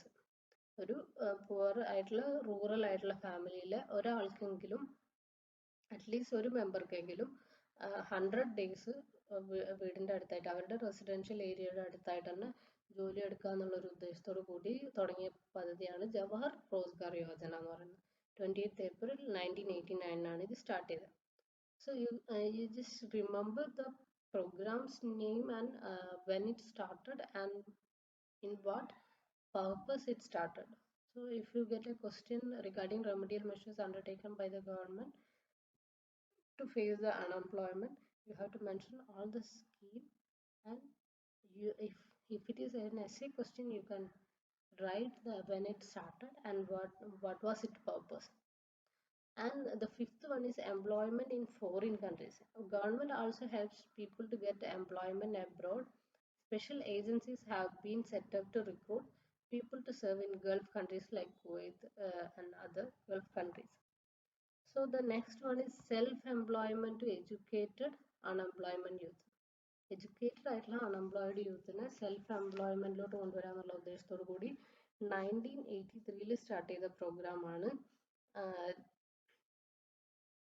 So under this scheme, loans up to rupees 25,000 were given to those educated unemployed who have no other financial resources. And the seventh one is Nehru Rozgar Yojana. This Yojana was started in 1989 and there are three schemes under this. Under the first scheme, subsidy is given to the urban poor, that is urban area poor അവരുടെ micro enterprises setup ചെയ്യാൻ വേണ്ടിയിട്ട് അവർക്ക് subsidies കൊടുക്കുക. And 1995 under this program 1.25 lakh families have been benefited. So the second scheme under this program, under the second scheme, arrangement have been made for wage employment to laborers in cities with less than 10 lakh population by providing Indian economic development and elementary statistics. So in 1995 under this scheme 93 lakhs man days of employment have been provided. 1995 ഈ സ്കീമിൽ 93 lakh ആൾക്കാർക്ക് എന്ത് കൊടുത്തിട്ടുണ്ട്, employment provide ചെയ്തിട്ടുണ്ട്. And the next one is next scheme under this program is under the third scheme, urban poor in cities are to be provided employment opportunities in jobs like house repairing. ഈ urban ഏരിയയിലുള്ള പൂർ ഫാമിലീസിനെ base ചെയ്തിട്ടാണ് ഈ programme Nehru Rozgar Yojana വരുന്നത്. ഇതിൽ ഈ 3 scheme കൊണ്ടുവന്നിട്ടുള്ളത് urban ഏരിയയിലുള്ള rural ആൾക്കാരെ ബേസ് ചെയ്തിട്ടാണ്. And the next program is small and cottage industries. So small and cottage industries improve ചെയ്യാൻ വേണ്ടിയിട്ട് ഗവൺമെന്റ് ഇൻട്രൊഡ്യൂസ് ചെയ്തതാണ്. So in 1995 about 33 lakh in 1995 and 96 about 33 lakh persons were employed in those industries. And the next one is development of organized sector. Many people are getting employment in organized public and private sectors. So in 1995 and 96, nearly 340 lakhs person got employment in large industries. Organized sectoril job settle ചെയ്യാൻ വേണ്ടിയിട്ടുള്ള programs ആണ് development of organized sector എന്ന് പറഞ്ഞത്. And the 10th one is employment exchanges. Employment exchanges നമുക്കറിയാം, government has set up about 890 employment exchange offering information on the possible vocational avenues. Candidates have to register in employment exchange with their educational qualifications, so that if any vacancies are available in organized public and private sectors, the employment exchange through the employment exchange the interview and the hiring process will happen. So that is the purpose of employment exchange. And the next one is employment guarantee scheme. This scheme has been launched in states such as Maharashtra, West Bengal, Kerala and Rajasthan. Under the scheme, unemployed persons are given economic assistance. Unemployed persons economic assistance കൊടുക്കുന്ന പ്രോഗ്രാമാണ് employment assurance scheme. And the next one is Prime Minister Integrated Urban Poverty Eradication Program. So this program has been implemented in 1995 and 96. So this program's aims are to provide employment to the urban poor. Urban poor base ചെയ്തിട്ടാണ് ഈ program വരുന്നത്. So the central government will incur an expenditure of rupees 800 crores this program during a period of 5 years. That was the Prime Minister's Integrated Urban Poverty Eradication Program. And the next one is the Swaran Jayanti Rozgar Yojana. This plan began on December 1. So in the year 97-98, the sum of rupees 125 crore was spending on this Yojana. So why this Yojana launched? It aims at providing self-employment or wage employment to urban unemployed and underemployed persons. Urban ഏരിയയിലുള്ള unemployed persons അല്ലെങ്കിൽ underemployed personsന് ഇത് provide ചെയ്യാൻ വേണ്ടിയിട്ടാണ് ഈ programme start ചെയ്തിട്ടുള്ളത്. And the next one is Jawahar Gram Samriddhi Yojana. So Jawahar, this started in 1999, April 1999. So this Yojana has been formulated to improve the quality of life of rural poor by providing additional gainful employment. So there are other programs, Pradhan Mantri Gramodoya Yojana, Pradhan Mantri Gramodaya Yojana, Gramin Awas, and Pradhan Mantri Gramodaya Yojana Rural Drinking Water Project. So there are so many programs implemented by government to face the unemployment problem. And now the poverty in India. Poverty may be defined as a social phenomenon in which a section of the society is unable to fulfill even the basic necessity of life. So it is a denial of opportunity to lead a long, healthy, creative life and enjoy a decent standard of living, freedom, dignity and self-respect and the respect for others. ഒരു healthy ആയിട്ടുള്ള ഒരു healthy അല്ലെങ്കിൽ creative അല്ലെങ്കിൽ ഒരു decent standard of living നമുക്ക് deny ചെയ്യുന്ന ഒരു അവസ്ഥയാണ് പോവർട്ടി എന്ന് പറയുന്നത്. ഒരു കൺട്രിയിലെ ഭാഗമായിട്ട് ജീവിക്കുന്ന ഒരു കൺട്രിയിലെ ഒരു പൗരന് അവിടുത്തെ ഒരു സിറ്റിസണിന് അവിടെ ഒരു ഹെൽത്തി ആയിട്ട് ക്രിയേറ്റീവ് ആയിട്ട് അല്ലെങ്കിൽ ഒരു സ്റ്റാൻഡേർഡ് ഓഫ് ഒരു decent standard of living provide ചെയ്യാൻ പറ്റാത്തൊരവസ്ഥയാണ് പോവർട്ടി എന്ന് പറയുന്നത്. So poverty line, what is poverty line? Poverty line is the level of income to meet minimum living condition.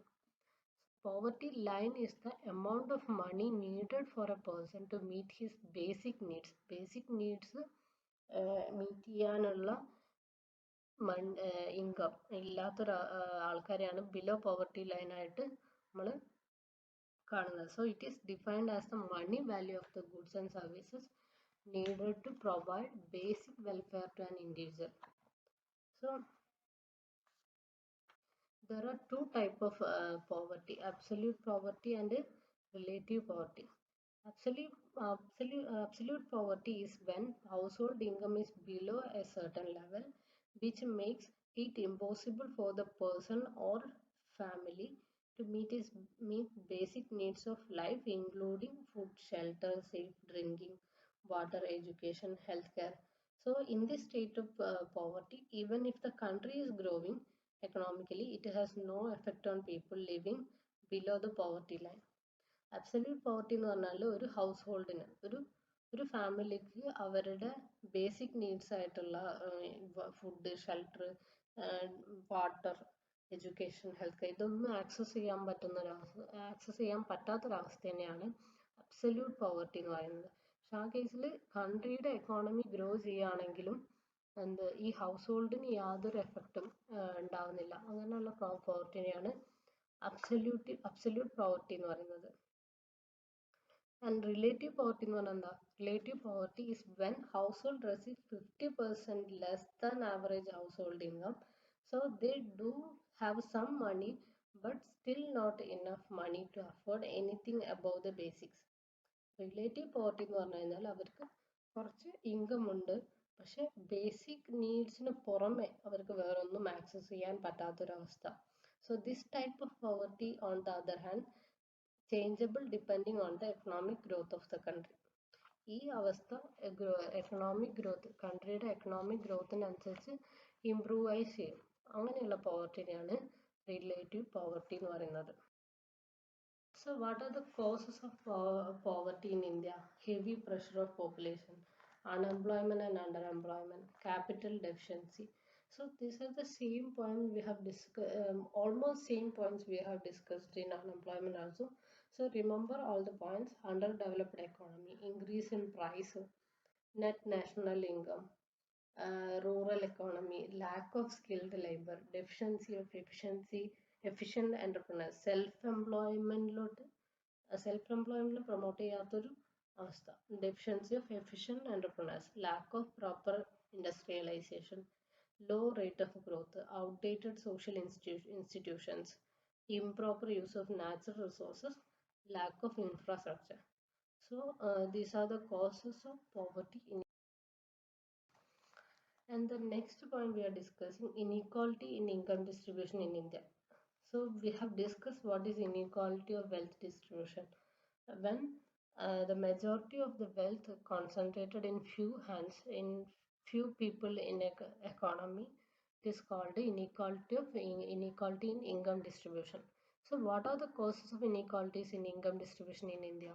Differences in occupation, private ownership of property, policy of the government, chronic unemployment, high tax evasion, corruption and privatization.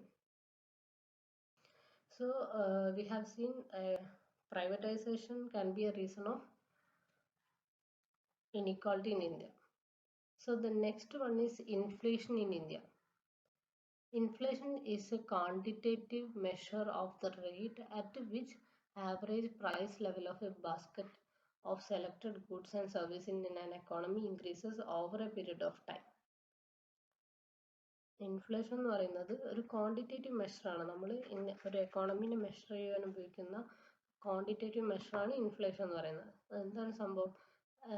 Average price level, ഒരു നമ്മൾ goods and സർവീസസിൻ്റെ price level, average price level over a period of time increase ചെയ്യുന്ന അവസ്ഥയാണ് inflation എന്ന് പറയുന്നത്. ഈ inflation rate കൂടുന്നുണ്ടോ എന്നാണ് നമ്മൾ ഒരു എക്കോണമീനെ അനലൈസ് ചെയ്യുമ്പോൾ നോക്കുക. And it is the constant rise in the general level of prices where a unit of currency buys less than it did in prior periods. So often it expressed as a percentage. Inflation indicates as a decrease in the purchasing power of nation's currency. Inflation കൂടുന്നതിനനുസരിച്ച് എന്ത് കുറയും? Purchasing power കുറയും. So we will see the types of inflations. The first one is demand pull inflation. This is when the aggregate demand of in an economy exceeds the aggregate supply. Aggregate supply ക്കാളും aggregate demand increase ചെയ്യുന്ന അവസ്ഥയാണ് നമ്മൾ എന്ന് പറയുന്നത് demand pull inflation. Demand കൂടുന്നത് കാരണം, സപ്ലൈയേക്കാളും demand കൂടുന്നത് കാരണം വരുന്നൊരു പ്രൈസ് ഇൻക്രീസിനെയാണ് എന്ത് പറയുന്നത്? ഡിമാൻഡ് പുൾ ഇൻഫ്ലേഷൻ എന്ന് പറയുന്നത്. And the next one is cost push inflation. Supply can also cause inflationary pressure. If the aggregate demand remains unchanged, but the aggregate supplies falls due to the exogenous causes, then the price level increases. Demand change ചെയ്യാണ്ട് നിൽക്കുന്നുണ്ടെങ്കിൽ കൂടി supply കൂടുന്നൊരവസ്ഥ വരുമ്പോൾ, അല്ലെങ്കിൽ supply കുറയുന്നൊരവസ്ഥ, ഇപ്പോൾ demand ഉണ്ട് ഒരു പ്രോഡക്റ്റിന്, still demanding ഉള്ള ഒരു പ്രോഡക്റ്റാണ്, പക്ഷെ അതിൻ്റെ വേറെ റീസൺ കൊണ്ട് സപ്ലൈ കുറയുന്ന ഒരവസ്ഥ കാരണം എന്ത് വരും? കോസ്റ്റ് പുഷ് ഇൻഫ്ലേഷൻ, അതിൻ്റെ പ്രൈസ് ഇൻക്രീസ് ചെയ്യും. അതിനാണ് കോസ്റ്റ് പുഷ് ഇൻഫ്ലേഷൻ എന്ന് പറയുന്നത്. സ്റ്റിൽ ഡിമാൻഡ് ഉള്ള ഒരു പ്രോഡക്റ്റിന് അതിൻ്റെ സപ്ലൈ വേറെ എന്തെങ്കിലും ഒരു കാരണം റീസൺ കൊണ്ട് കുറയുമ്പോൾ അതിനെന്ത് വരും? അതിൻ്റെ പ്രൈസ് ലെവൽ ഇൻക്രീസ് ആവും. അതിനെയാണ് കോസ്റ്റ് പുഷ് ഇൻഫ്ലേഷൻ എന്ന് പറയുന്നത്. So the next one, open inflation. This is the simplest form of inflation where the price level rises continuously and visible to people. So annual rate of increase, നമ്മൾ money value time over the time money value കൂടിക്കൊണ്ടേയിരിക്കും. So it's a normal kind of, അല്ലെങ്കിൽ the simplest form of inflation where the price level rises continuously. So it is visible to people also. That is open inflation. And the repressed inflation. There is excess demand in an economy. Typically, this leads to a price increase in price. However, the government can take some repressive measures like price control, rationing, and to prevent the excess demand from increasing the price. Repressed inflation കേസിൽ ഗവൺമെന്റിന് എന്ത് ചെയ്യും? Interfere ചെയ്തിട്ട് price control, അല്ലെങ്കിൽ ഒരു supporting price level fix ചെയ്യുക, അല്ലെങ്കിൽ ആ എക്സസ് ഡിമാൻഡിനെ കൺട്രോൾ ചെയ്യാൻ വേണ്ടിയിട്ട് എക്സസ് ഡിമാൻഡിനെ പ്രിവെൻറ്റ് ചെയ്യാനുള്ള എന്തെങ്കിലും മെഷേഴ്സ് ഇൻട്രൊഡ്യൂസ് ചെയ്യുക. സോ റിപ്രസ്ഡ് ഇൻഫ്ലേഷൻ എന്ന് പറയുന്നത് ഡിമാൻഡിൽ ഇൻക്രീസ് ഉണ്ടാവുന്നതിന് കാരണം വരുന്ന ഇൻക്രീസ് ആണ്. So the next one is hyper inflation. In hyperinflation, the price level increases at a rapid rate. In fact, you can expect prices to increase every hour. Usually, this leads to the demonetization of an economy. Hyperinflation എന്ന് പറഞ്ഞാൽ ഇത് control ചെയ്യാൻ പറ്റാണ്ട് ഇപ്പം hourly ബേസിലൊക്കെ ചിലപ്പം price level increase ചെയ്യുമ്പോൾ ഒരു rapid റേറ്റിൽ, അതിനെയാണ് ഹൈപ്പർ ഇൻഫ്ലേഷൻ എന്ന് പറയുന്നത്. The next one is creeping and moderate inflation. Creeping എന്ന് പറഞ്ഞു കഴിഞ്ഞാൽ in this case the price level increases very slowly over an extended period of time. ഒരു കുറേ കാലത്തിനൊടുവിൽ കുറച്ച് പ്രൈസ് ഇൻക്രീസ് ചെയ്യുന്നതിനെയാണ് ക്രീപ്പിംഗ് എന്ന് പറയുന്നത്. മോഡറേറ്റ് എന്ന് പറഞ്ഞു കഴിഞ്ഞാൽ the rise in the price level in neither too fast nor too slow. It is moderate. Moderate ആയിട്ട് അല്ലെങ്കിൽ ക്രീപ്പിംഗ് ആയിട്ടുള്ള പ്രൈസ് ലെവൽ ഇൻക്രീസിനെയാണ് creeping or and moderate inflation എന്ന് പറയുന്നത്. So that is normal to happen. And the next one is true inflation. This takes place after the full employment of all factors inputs of an economy.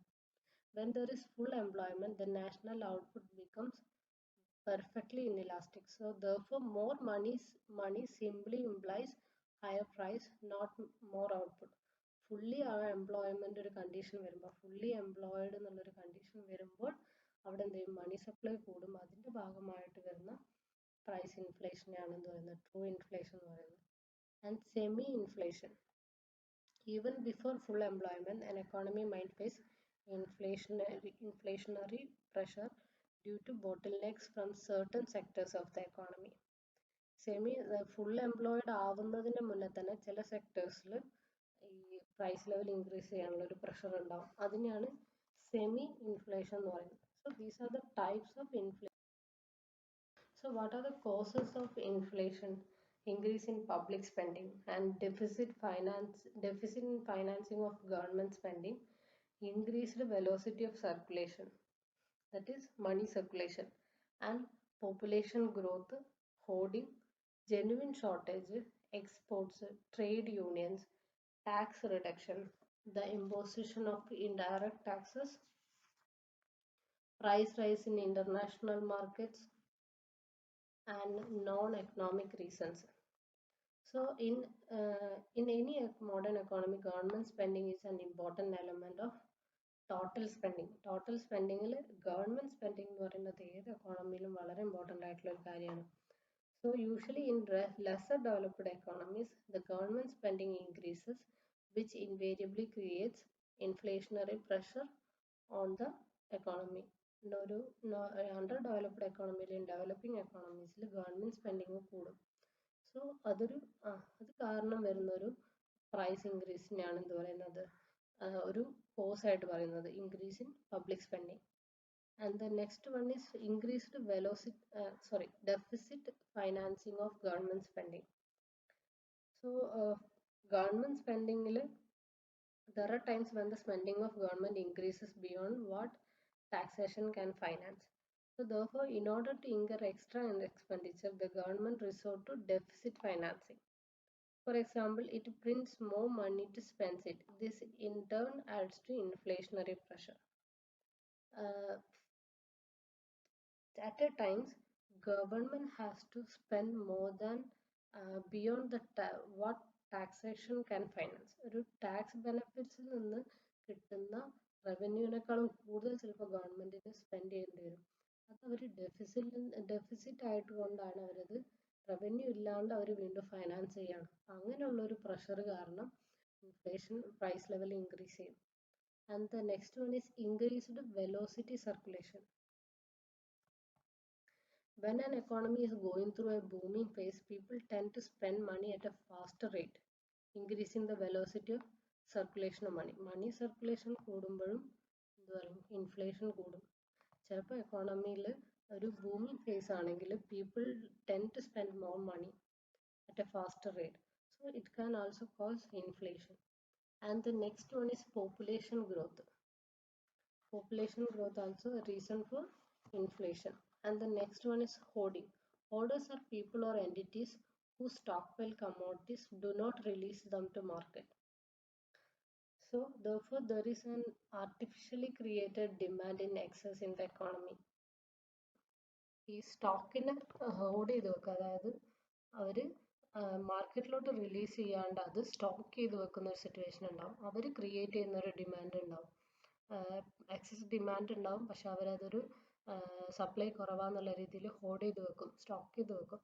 അങ്ങനെ ഒരു create ചെയ്യുന്നൊരു demand, ഒരു artificially create ചെയ്ത demand കാരണം create ചെയ്യുന്ന ചിലപ്പം inflation സംഭവിക്കാറുണ്ട്. That is one of the causes of inflation, hoarding. And genuine shortage. Hoarding എന്ന് പറഞ്ഞാൽ ആർട്ടിഫിഷ്യലി ക്രിയേറ്റ് ചെയ്തിട്ടുള്ള ഒരു കോസാണ്, ആർട്ടിഫിഷ്യലി ക്രിയേറ്റ് ചെയ്തിട്ടുള്ള ഡിമാൻഡാണ്. So sometimes it happens genuine shortage in supply. So demand കൂടുതലും സപ്ലൈ കുറവാകുമ്പോൾ അവിടെ ഒരു പ്രൈസ് ലെവൽ ഇൻക്രീസ് ഉണ്ടാവും, അതും ഇൻഫ്ലേഷന് കോസസ് ആണ്. Then next, exports. In an economy, the total production must fulfill the domestic as well as foreign demand. So if it fails to meet these demands, then exports create inflation in the domestic economy. എക്സ്പോർട്സും അതായത് ഒരു എക്കോണമിയിലെ total demand എന്ന് പറയുന്നത് foreign ഡിമാൻഡും domestic ഡിമാൻഡും കൂടി include ചെയ്തിട്ടുള്ളതാണ്. ഈ രണ്ട് ഡിമാൻഡ്സ് മീറ്റ് ചെയ്യാണ്ട് വരുമ്പോൾ ഒരുപോലെ മീറ്റ് ചെയ്യാണ്ട് വരുമ്പം അവിടെ എക്സ്പോർട്സും ഒരു ഇൻഫ്ലേഷന് കോസ് ആയിട്ട് മാറും. And next one, trade unions. Trade union works in favor of the employees. So as the price increase, these union demand an increase in wages for workers. So this invariably increase the cost of production and leads to further increase in prices. Next one is tax reduction. While taxes are known to increase with the time, sometimes governments reduce taxes to gain popularity among people. This may cause price level increase, so it can also cause inflation. And the imposition of indirect taxes and price rise in international markets. International market price rise and domestic economies effective. So next, there are so many non-economic reasons for inflation, that is flood, crops destroyed. This reduces the supply of agricultural products and leading to an increase in price of commodity. So these are the causes of inflation. We will see what are the measures to control inflation. So monetary measures like credit control. What is credit control? One of the important monetary measures is monetary policy. For this purpose, it raises bank rates, sells securities in open market, raises reserve ratio. ഇങ്ങനെയുള്ള monetary measures, monetary policy ചേഞ്ചസിനെയാണ് നമ്മൾ credit control ആയിട്ട് ഉപയോഗിക്കുന്നത്. Bank rates increase ചെയ്യുക, reserve ratio increase ചെയ്യുക, securities open മാർക്കറ്റിൽ, government securities open മാർക്കറ്റിൽ sale ചെയ്യുക, ഇങ്ങനെയുള്ള ഒരുപാട് ക്രെഡിറ്റ് കൺട്രോൾ മെഷേഴ്സ് ഉണ്ട്. സോ ഇതാണ് മോണിറ്ററി കൺട്രോൾ മെഷേഴ്സ് എന്ന് പറയുന്നത്. മോണിറ്ററി പോളിസി ചേഞ്ച് ചെയ്തുകൊണ്ട് ഇൻഫ്ലേഷൻ കൺട്രോൾ ചെയ്യുക. മണി സപ്ലൈ കൺട്രോൾ ചെയ്തുകൊണ്ട് ഇൻഫ്ലേഷൻ കൺട്രോൾ ചെയ്യാനാണ് പൊതുവെ ക്രെഡിറ്റ് കൺട്രോൾ ഫെസിലിറ്റി ഉപയോഗിക്കുക. And the next one is demonetization of currency. We have seen the demonetization of currency happened in our country. Such a measure is usually adopted when there is abundance of black money in the country. The measure is to demonetize currency of higher denominations. Higher denominations ഉള്ള currencies demonetize ചെയ്യുകയാണ് ചെയ്യുക. Black money കൂടുതലായിട്ട് കൺട്രീസിൽ ഉണ്ടാകുമ്പോഴാണ് ഇങ്ങനെ ഒരു extreme മെഷറിലോട്ട് പോകാറ്. നമ്മൾ already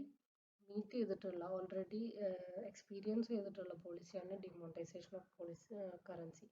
And the third one is issue of new currency. It is an extreme monetary measure, issue of new currency in place of old currency. And fiscal measures reduction of unnecessary expenditures reduce ചെയ്യുക, taxes increase ചെയ്യുക, savings increase ചെയ്യാനുള്ള measures എടുക്കുക, പിന്നെ surplus budgets. An important measure is to adopt anti-inflationary budgetary policy. So for this purpose, the government should give up deficit financing. Deficit financing എന്താണ്? Tax, അതായത് അവരുടെ revenue എക്സ്പെൻഡിച്ചറിന് എനഫായിട്ട്, അല്ലെങ്കിൽ when the revenue is not enough for the expenditures, the government has to finance deficit finance. ഡെഫിസിറ്റിൽ നിന്നാണ് അവർ finance ചെയ്യുന്നത്. It means collecting more in revenues and spending less. Revenues increase ചെയ്തുകൊണ്ട് spendings കുറച്ചുകൊണ്ടിട്ടുള്ള surplus budgets form ചെയ്യുക എന്നുള്ളതാണ് inflation control ചെയ്യാനുള്ള വേറൊരു measure. Then public debt. At the same time, it should stop repayment of public debt and postpone it to some future date till inflationary pressure are controlled within the economy. So instead, the government should borrow more to reduce money supply to the public. ഇങ്ങനെയുള്ള inflation പ്രഷറുള്ള സമയത്ത് public ഡെപ്റ്റ് repay ചെയ്യുക എന്നുള്ളതിനേക്കാളും കൂടുതൽ money supply create ചെയ്തുകൊണ്ട് inflation control ആയതിനു ശേഷം ഈ ഡെപ്റ്റ് repay ചെയ്യുന്ന measures എടുക്കുക എന്നുള്ളതാണ് പബ്ലിക് ഡെപ്റ്റിൽ പറയുന്നത്. So this is a kind of controlling inflation. Then the other measures like to increase protection, rational wage policy, price control, and rationing. So one more concept is the disinflation. Disinflation is a decrease in rate of inflation, a slowdown in the rate of increase of the general price level of goods and services in a nation's gross domestic product over the time. It is the opposite of reflation. Disinflation എന്ന് പറഞ്ഞു കഴിഞ്ഞാൽ rate of inflation കുറയുന്ന അവസ്ഥയാണ് disinflation. So role of government in a market. Next topic, role of government in a market economy. ഒരു market economy യിൽ ഗവൺമെന്റിന്റെ role എന്താണെന്നുള്ളതാണ് next നമ്മൾ discuss ചെയ്യുന്നത്.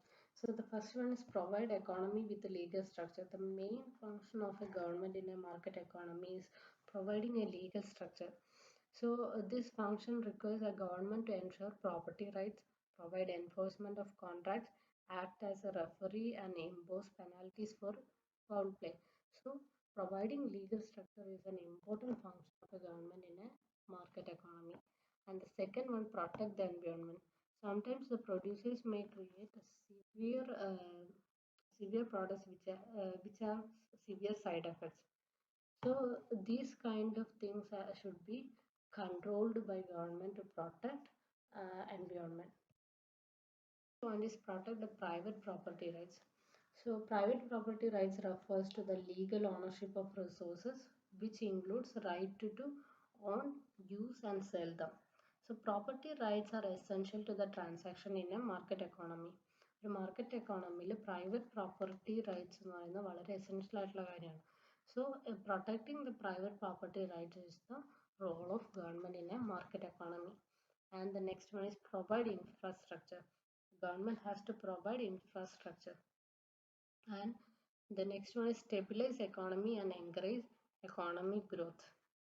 And the other important point is provide public goods. Some goods and services are still vested with the government, like electricity, some basic services and goods. So the government has to provide public goods. And the next one is redistribute the income. In a market economy, unacceptably high levels of inequality of income exist. So redistributing the income and minimizing the gap between rich and poor is the role of government in a market economy.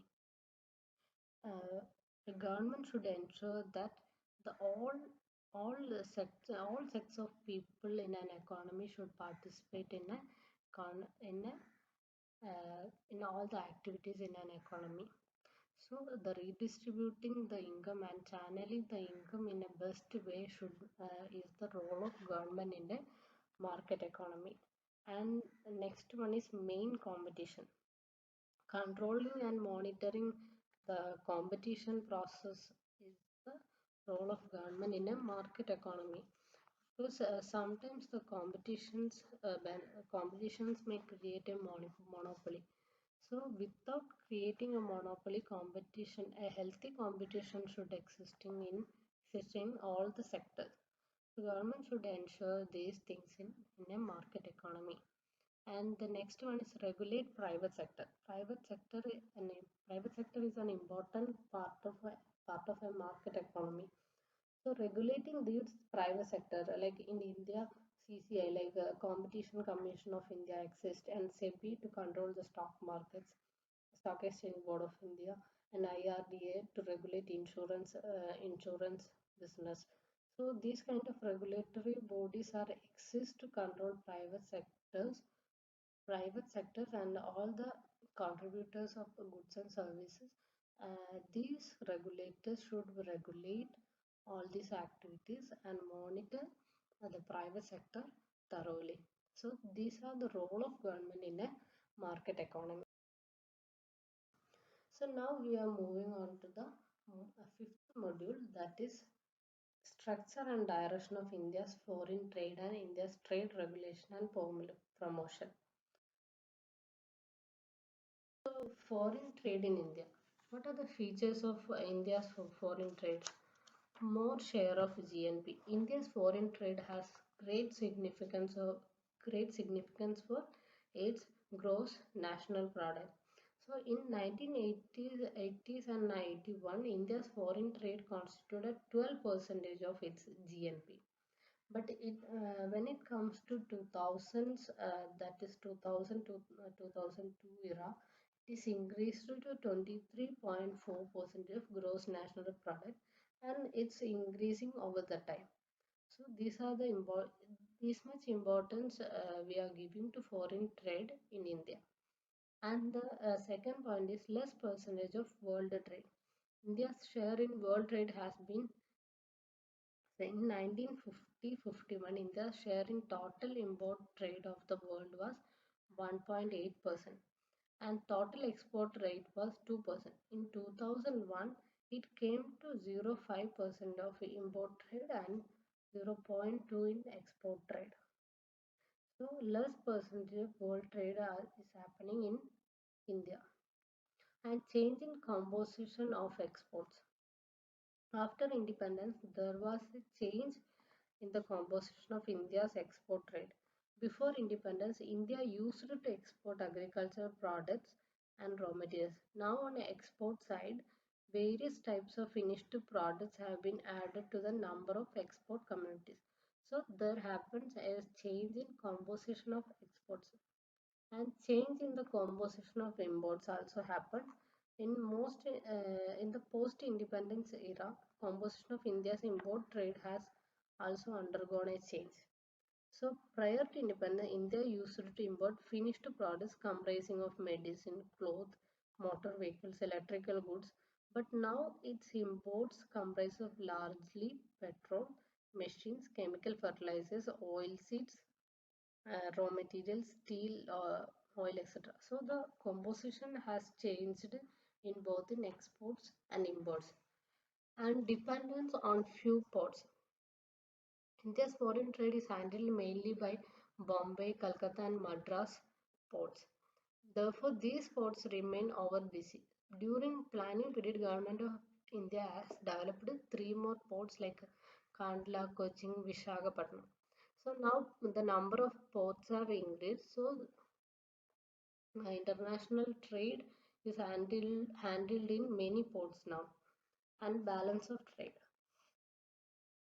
Prior to independence, India's balance of trade was favorable.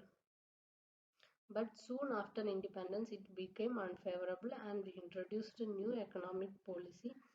So it is again expected to, but still there is a decline in balance of trade.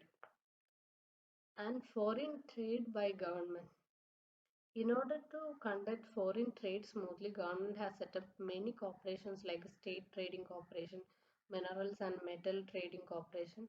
So India has set up many regulatory bodies or monitoring bodies to smooth the foreign trade. And ocean trade. The next point is oceanic trade.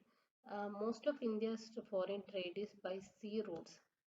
So India has very little trade relations with the neighboring countries like Nepal, Kazakhstan, Burma and Sri Lanka. About 68% of India trade is by sea. And export-import ratio. Export-import ratio refers to percentage of total bill that can be paid out of export earnings. So in 99-2000, export-import ratio has increased to 95.4%. And the dependent trade.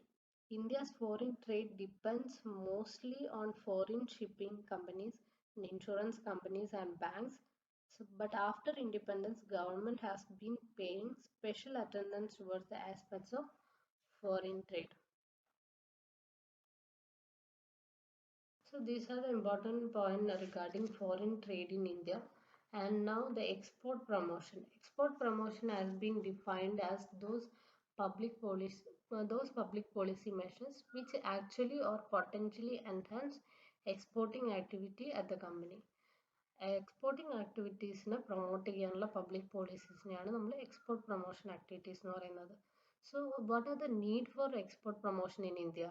To correct unfavorable balance of payment, to earn more and more foreign exchange as to reduce foreign debt, to meet out the growing need of foreign exchange for import of machineries and other equipments, to get international market for new products being produced by innovators and entrepreneurs. And the next point is to make economy self-sufficient and thereby ensure sustainable economic development. Export promotion എന്തിനാണ് എക്സ്പോർട്ടിന് നമ്മൾ കൂടുതൽ promote ചെയ്യുന്നത്? നമുക്ക് കൂടുതൽ advanced ആയിട്ടുള്ള technologies access ചെയ്യാനാണെങ്കിലും പുതിയ international മാർക്കറ്റിലെ പ്രോഡക്റ്റ്സ് ആക്സസ് ചെയ്യാനൊക്കെ നമുക്ക് എക്സ്പോർട്ടിന് പ്രൊമോട്ട് ചെയ്യേണ്ടതുണ്ട്. To get international market for new products being produced by innovators and entrepreneurs. See what are the export promotion measures taken by India. So the first one is duty-free replenishment certificate. So what is the duty-free replenishment certificate? It is a certificate issued to merchant exporter or manufacturer exporter for the duty-free imports of inputs such as raw materials, components, intermediaries, consumer spare parts. So including packing materials to be used for export production.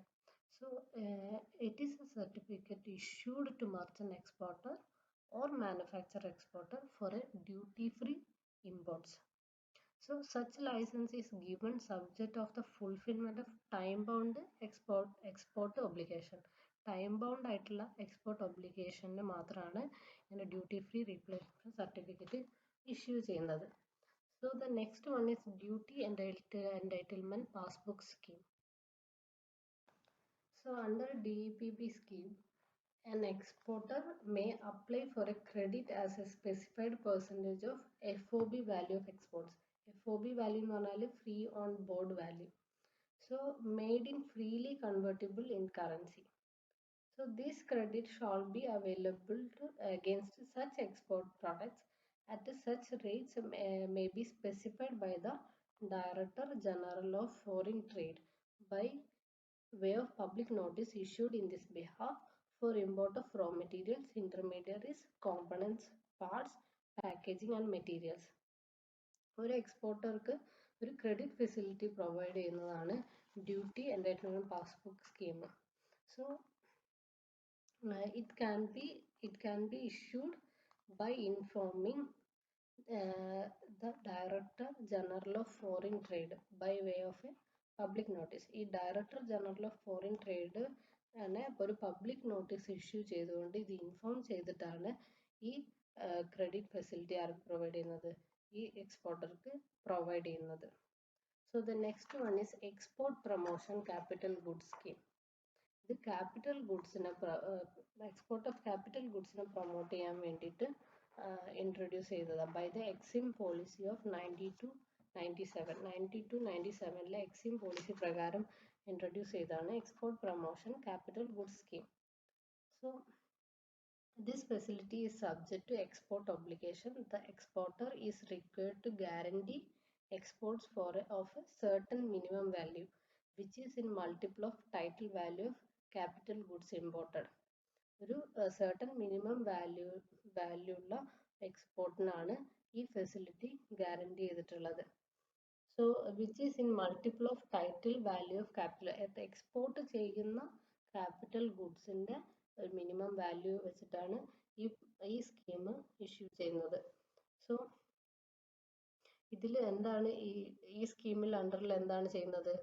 The exporter to import machinery and other capital goods for export production at a concessional or no custom duty. അവർക്ക് ഒന്നെങ്കിൽ customs duty ഒഴിവാക്കി കൊടുക്കുക, അല്ലെങ്കിൽ ഒരു concessional ഡേറ്റിൽ അവർക്ക് export ചെയ്യാനുള്ള ഒരു facility അവർക്ക് കൊടുക്കുന്നതാണ് export promotion capital goods scheme. ഇത് ക്യാപിറ്റൽ ഗുഡ്സിന് മാത്രം അവൈലബിൾ ആയിട്ടുള്ള സ്കീമാണ്.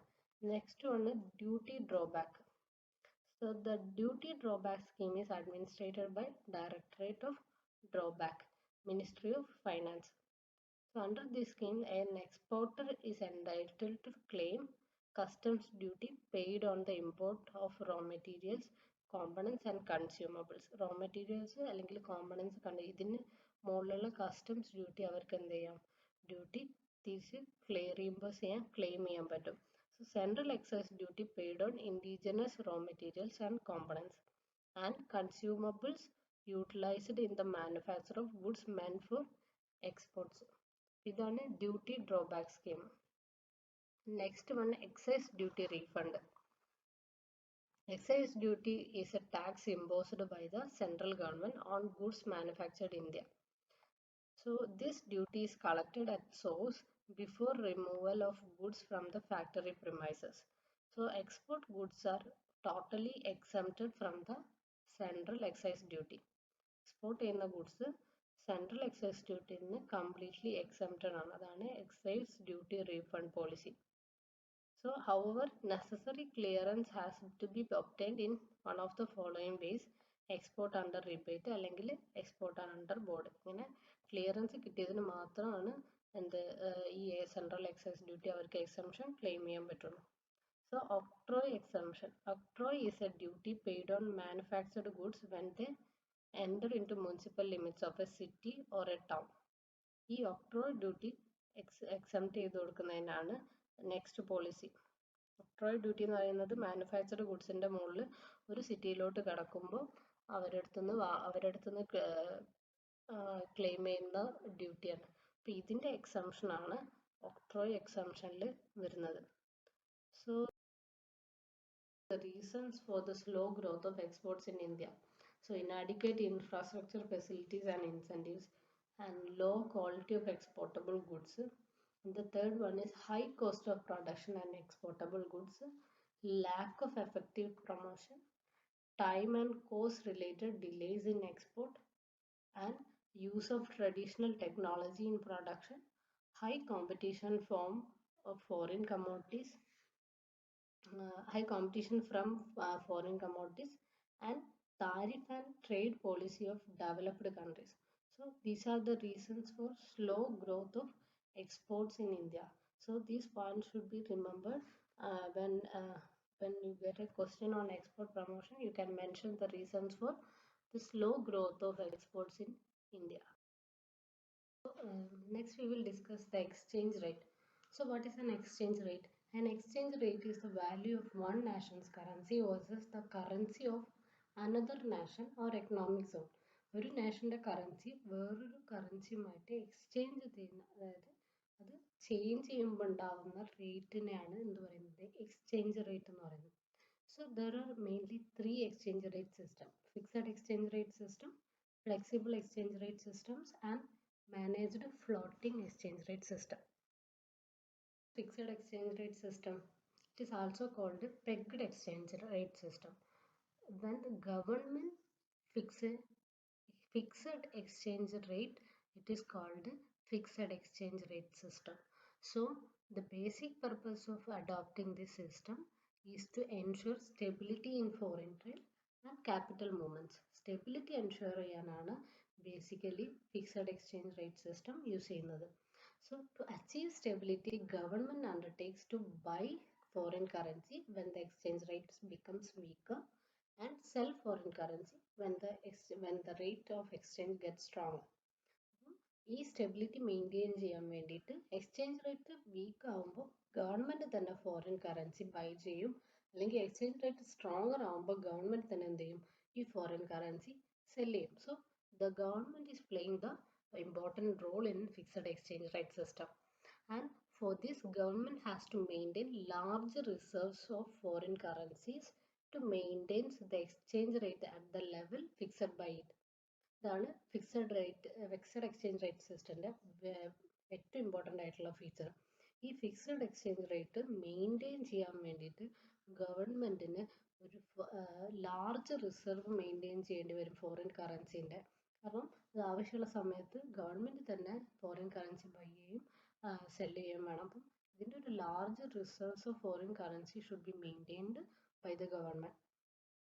And under this system, each country keep value of its currency fixed in terms of some external standard. ഒരു external standardനോട് പാർ ചെയ്തിട്ടാണ് കറൻസിയുടെ എക്സ്ചേഞ്ച് റേറ്റ് ഫിക്സ് ചെയ്യുക under this system. So this external standard can be gold, silver, other precious metal, or another country's currency or even some internationally agreed unit of account. ഈ external standard എന്തൊക്കെയാവാം? Gold ആവാം, silver ആവാം, or other any precious metals or any other country's currency. ഇപ്പോൾ ഡോളറിനോട് പറയാം, UK pound സ്റ്റെർലിങ്ങിനോട് പറയാം. ഇങ്ങനെ എന്തെങ്കിലും fix ചെയ്തിട്ടുള്ള ഒരു external standard fixed exchange rate സിസ്റ്റത്തിൽ ഉണ്ടാവും. When value of domestic currency is tied to the value of another currency, it is known as pegging. ഈ എക്സ്റ്റേണൽ സ്റ്റാൻഡേർഡ് വേറൊരു കൺട്രിയുടെ കറൻസി ആകുമ്പോൾ അതിനെന്ത് പറയും? പെഗ്ഗിങ് എന്ന് പറയും. So when the value of a currency is fixed in terms of some other currency or in terms of gold, it is known as parity value of currency. So what are the merits of exchange rates, fixed exchange rate system? Exchange rate stability, that is the important merits of fixed exchange rate system, and it promotes capital movements because of the stability and prevents capital outflow, prevents speculation in foreign exchange market, and serves as an anchor against inflation because it is fully controlled by the government, promotes economic integration of the world, and promotes growth of internal money and capital market. These are the merits of fixed exchange rate system. So what are the demerits of fixed exchange rate system? A fixed rate system limits a central bank's ability to adjust interest rates as needed for economic growth. Economic growthന് ആവശ്യമായിട്ട് rates increase ചെയ്യും decrease ചെയ്യാൻ വേണ്ടി വരുമ്പോൾ ഇത് fixed rate സിസ്റ്റത്തിൽ കഴിയാതെ വരും. So a fixed rate system also prevents market adjustments when a currency becomes over and undervalued. Currency over value അല്ലെ അണ്ടർ വാല്യൂ ചെയ്യുമ്പോൾ മാർക്കറ്റ് അഡ്ജസ്റ്റ്മെന്റ് ചെയ്യാൻ എന്തിൽ പറ്റില്ല? ഫിക്സഡ് എക്സ്ചേഞ്ച് റേറ്റ് സിസ്റ്റത്തിൽ പറ്റില്ല, അത് ഫിക്സഡ് ആണ്. So effective management of a fixed rate system also requires a large pool of reserves to support the currency when it is under pressure. ഒരു large reserves keep ചെയ്താലേ ഇത് maintain ചെയ്ത് കൊണ്ടുപോകാൻ പറ്റുള്ളൂ. So an unrealistic official exchange rate can also lead to the development of a parallel, unofficial or dual exchange rate. So this a large gap between official and unofficial rates can divert hard currency away from the central bank, which can lead to forex shortage and periodic large devaluation. ഈ large reserves keep ചെയ്യുന്നതും ഈ unofficial ആയിട്ടുള്ള കറൻസിയിൽ വരുന്ന under value over value ഒന്നും ഇത് reflect ചെയ്യാണ്ടാവുമ്പോൾ വേറൊരു unofficial exchange rate create ആവുന്നതും ഇത് തമ്മിലുള്ള ഗ്യാപ്പ് എന്ത് ചെയ്യും? ഒരു forex shortage, foreign exchange shortage അല്ലെങ്കിൽ പീരിയോഡിക്കൽ ലാർജ് ഡീവാലുവേഷന് കാരണമാവും. So these can be more disruptive to an economy than the periodic adjustment of a floating exchange rate regime. So these are the demerits of fixed exchange rate system. What is flexible exchange rate system? Flexible exchange rate system refers to a system in which exchange rate is determined by forces of demand and supply of different currencies in the foreign exchange market. Markets forces ആയിട്ടുള്ള demand and സപ്ലൈയും കൂടെ കറൻസിയുടെ rate fix ചെയ്യുന്ന exchange rate fix ചെയ്യുന്നതിനാണ് എന്ത് പറയുന്നത്? Flexible exchange rate system എന്ന് പറയുന്നത്. So the value of currency is allowed to fluctuate freely according to changes in demand and supply of foreign exchange. So there is no official intervention in the foreign exchange market. Flexible exchange rate system there is no official intervention in the foreign exchange market. And flexible exchange rate is also known as floating exchange rate, and the exchange rate is determined purely by the market demand and supply through interaction of thousands of banks, firms, other institutions seeking to buy and sell currency for the purpose of making transaction in foreign exchange. Market intervention, മാർക്കറ്റിലെ ഡിമാൻഡും സപ്ലൈയും അനുസരിച്ച് exchange rate fix ചെയ്യുന്നതാണ് എന്ത്? Flexible exchange rate system. Next managed floating exchange rate system. So a managed floating exchange rate is an exchange rate system that allows a national central bank to intervene regularly in foreign exchange markets to change the direction of direction of the currency's float and reduce the amount of currency volatility. Flexible exchange rate സിസ്റ്റത്തിൽ ഗവൺമെന്റിന്റെ ഇന്റർവെൻഷനേ ഇല്ല. Fixed exchange rate സിസ്റ്റത്തിലോ അത് completely controlled by government ആണ്. ഇതിന്റെ രണ്ടിന്റെ in between ആയിട്ടുള്ള ഒരു മെത്തേഡാണ് എന്ത് സിസ്റ്റമാണ് മാനേജ്ഡ് ഫ്ലോട്ടിംഗ് എക്സ്ചേഞ്ച് റേറ്റ്. ഇതിൽ ആവശ്യമായിട്ട് വരുമ്പോൾ സെൻട്രൽ ബാങ്കിന് ഇന്റർവീൻ ചെയ്യാനുള്ള ഫോറിൻ എക്സ്ചേഞ്ച് കറൻസിയുടെ ഡയറക്ഷനിൽ ഇന്റർവീൻ ചെയ്യാനുള്ള ഒരു സിസ്റ്റമാണ് managed floating exchange rate. So the motivations for managing a floating currency through intervention. What are the attempts to bring about a depreciation by a central bank to improve balance of trade, reduce the risk of deflationary recession, rebalance the economy? And there are motivations for appreciation of the currency. What is that? To curb demand pull inflationary pressures, to reduce the prices of imported capital and technology or essential inputs to enhance long-run growth potential. So these are the exchange rate system, exchange rate systems in the market. We will see the exchange rate policy of India. So par value system was followed in 1947 to 1971. What was the par value system? After independence, India followed the par value system under this regime. The rupee's external par value was fixed with gold and UK pound sterling. നമ്മൾ fixed exchange rate സിസ്റ്റത്തിൽ പഠിച്ചു. ഒരു external സ്റ്റാൻഡേർഡുമായിട്ട് par ചെയ്യിച്ചപ്പോൾ 1947 to 71 നമ്മൾ fixed exchange rate സിസ്റ്റമാണ് use ചെയ്തത്. അതിൽ അത് par ചെയ്തത് ഗോൾഡും UK പൗണ്ട് സ്റ്റെർലിങ്ങിനോടാണ്. So next pegged regime 1971 to 91. India pegged its currency to the US dollar from 1971 to 91 to pound and to pound 4 years. So the following the breakdown of Bretton Woods system, the value of pound collapsed. So and India witnessed misalignment of the rupee. To overcome the pressure of devaluation, India pegged its currency to a basket of currencies. And the next market-based exchange rate. The need for adjusting exchange rate became essential due to external payment crisis in 91. So the government was forced to take loans from IMF to the extent of 1.8 billion in January 91. So after 91 onwards, the India was forced to implement market-based exchange rate. So the next one is liberalized exchange rate management system. It was introduced in 92.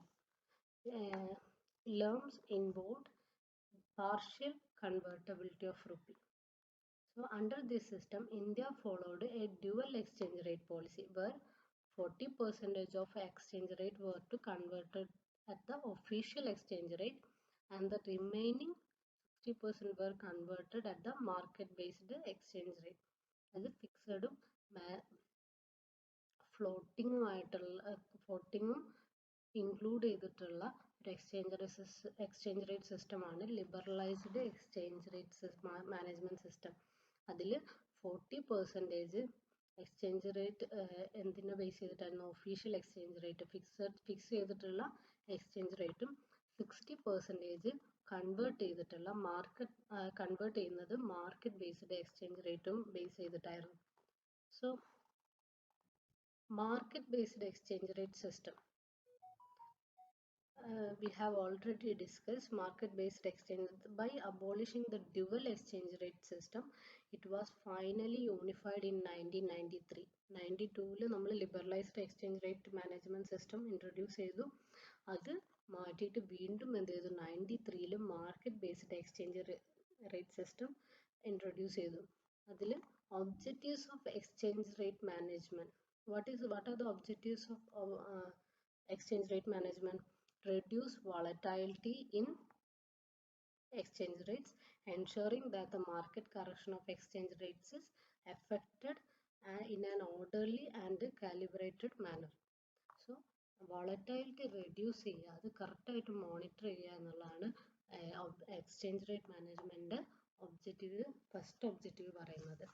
Second one എന്താണ്? Help maintain an adequate level of foreign exchange reserve. ഒരു adequate ആയിട്ടുള്ള foreign exchange reserves maintain ചെയ്യുക എന്നുള്ളതാണ്. Third one is prevent the emergence of destabilisation by speculative activities. And the fourth one is help to eliminate market constraints so as to assist the development of a healthy foreign exchange.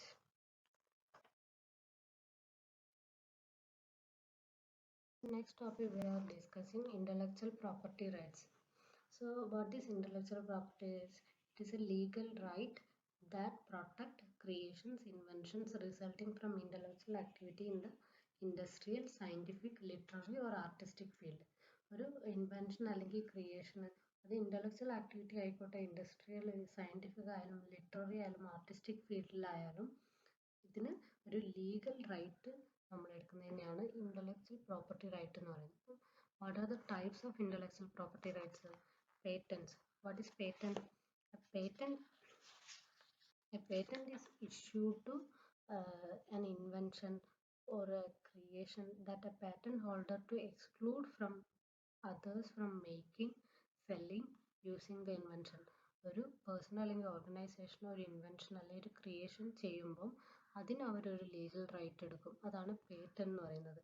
ഈ patent പ്രകാരം മറ്റ് പാർട്ടീസിന്, other പാർട്ടീസിന് ഇത് make ചെയ്യാനോ cell ചെയ്യാനോ they can't use that invention without their permission. So the second one is trademarks. Trademarks എന്താണ്?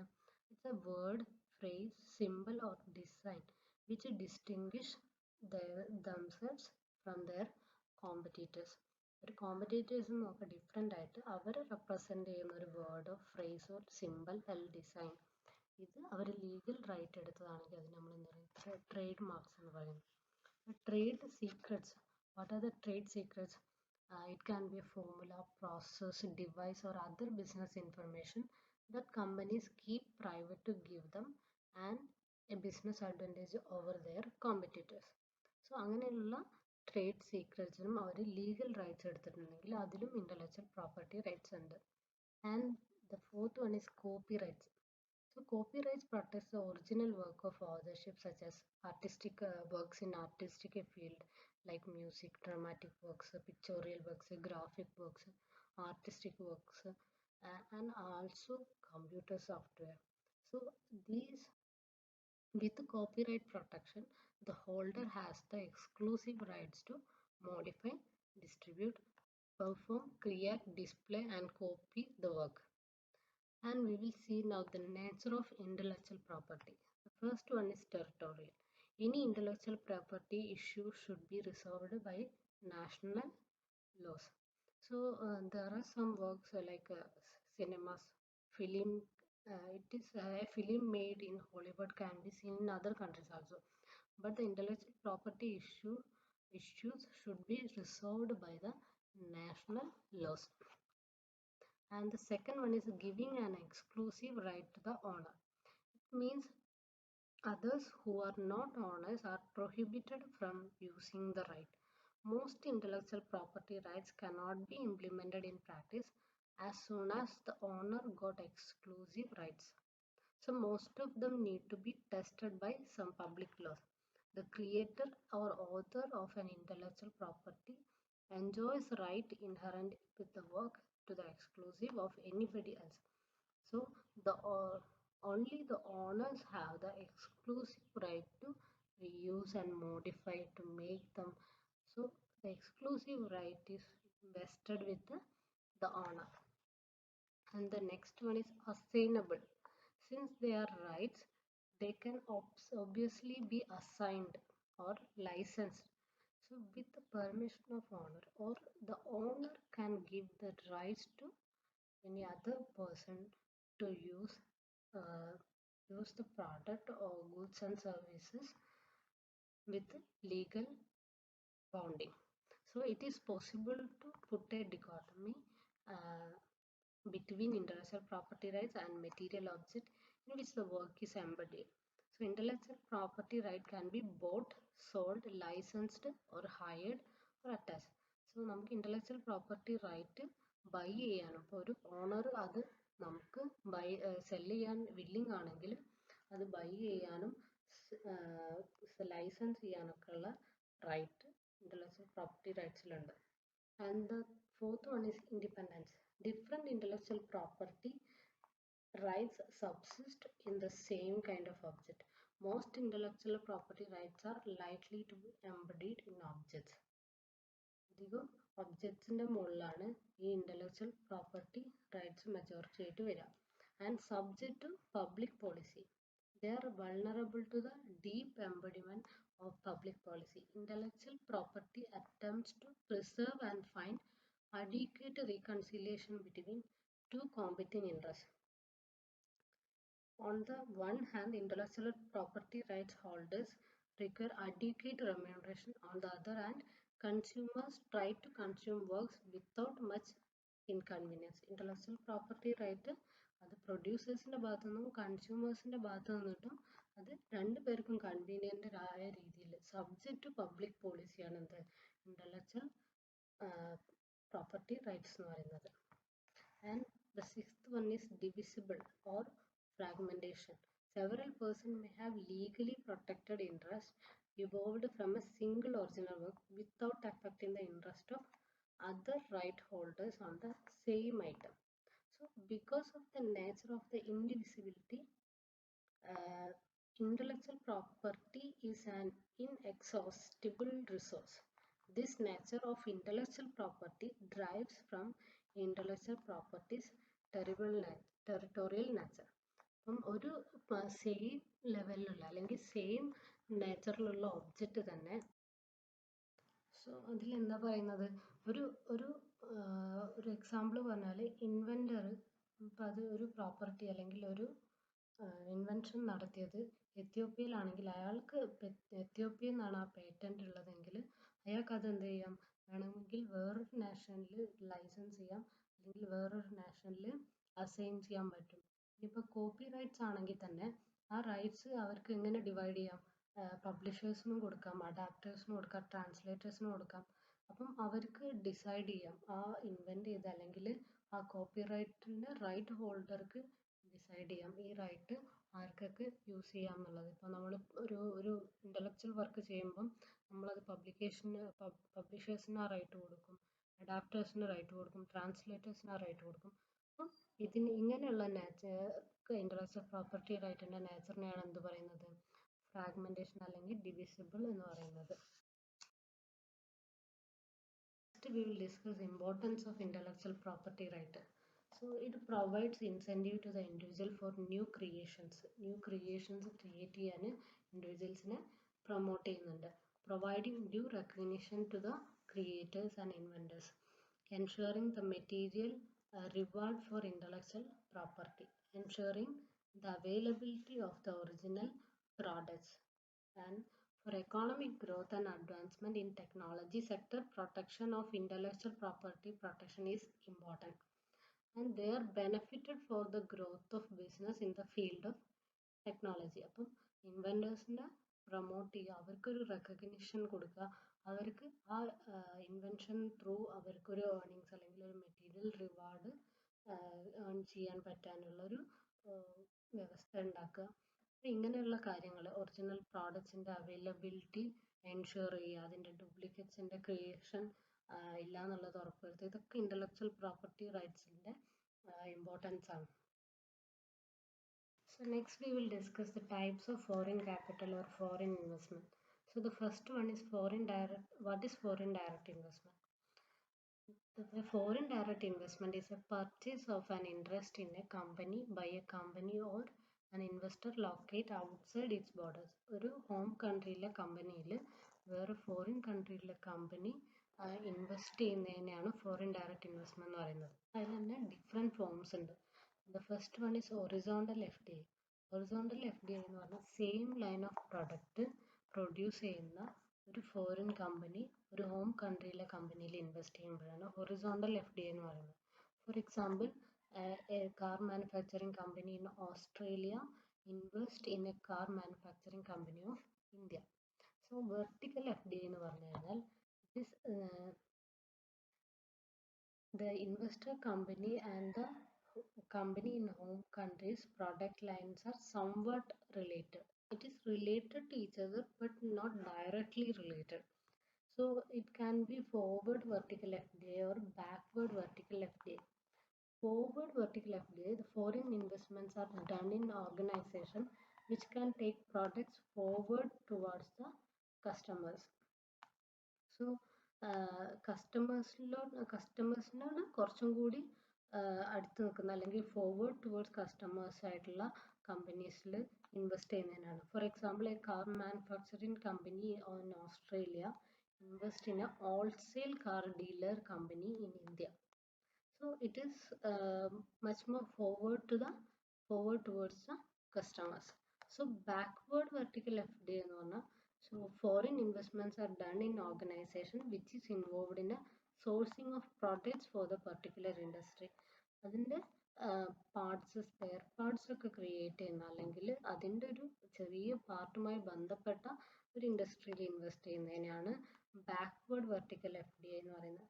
ഇതിന് example പറയുന്നത് എന്താണ്? The car manufacturer of Australia invest in a tyre manufacturing company in India. So another one is conglomerate FDI. So such investments are done to gain control in unrelated business segments and industries in a foreign land. ഒരു foreign ലാൻഡിൽ നമുക്ക് നമ്മുടെ product ലൈനുമായി ഒരു ബന്ധവുമില്ലാത്ത ഒട്ടും related അല്ലാത്തൊരു product line അല്ലെങ്കിൽ goods and services produce ചെയ്യുന്ന കമ്പനിയിൽ invest ചെയ്യുന്നതിനാണ് കൺഗ്ലോമറേറ്റ് FDI എന്ന് പറയുന്നത്. Next one is greenfield entry.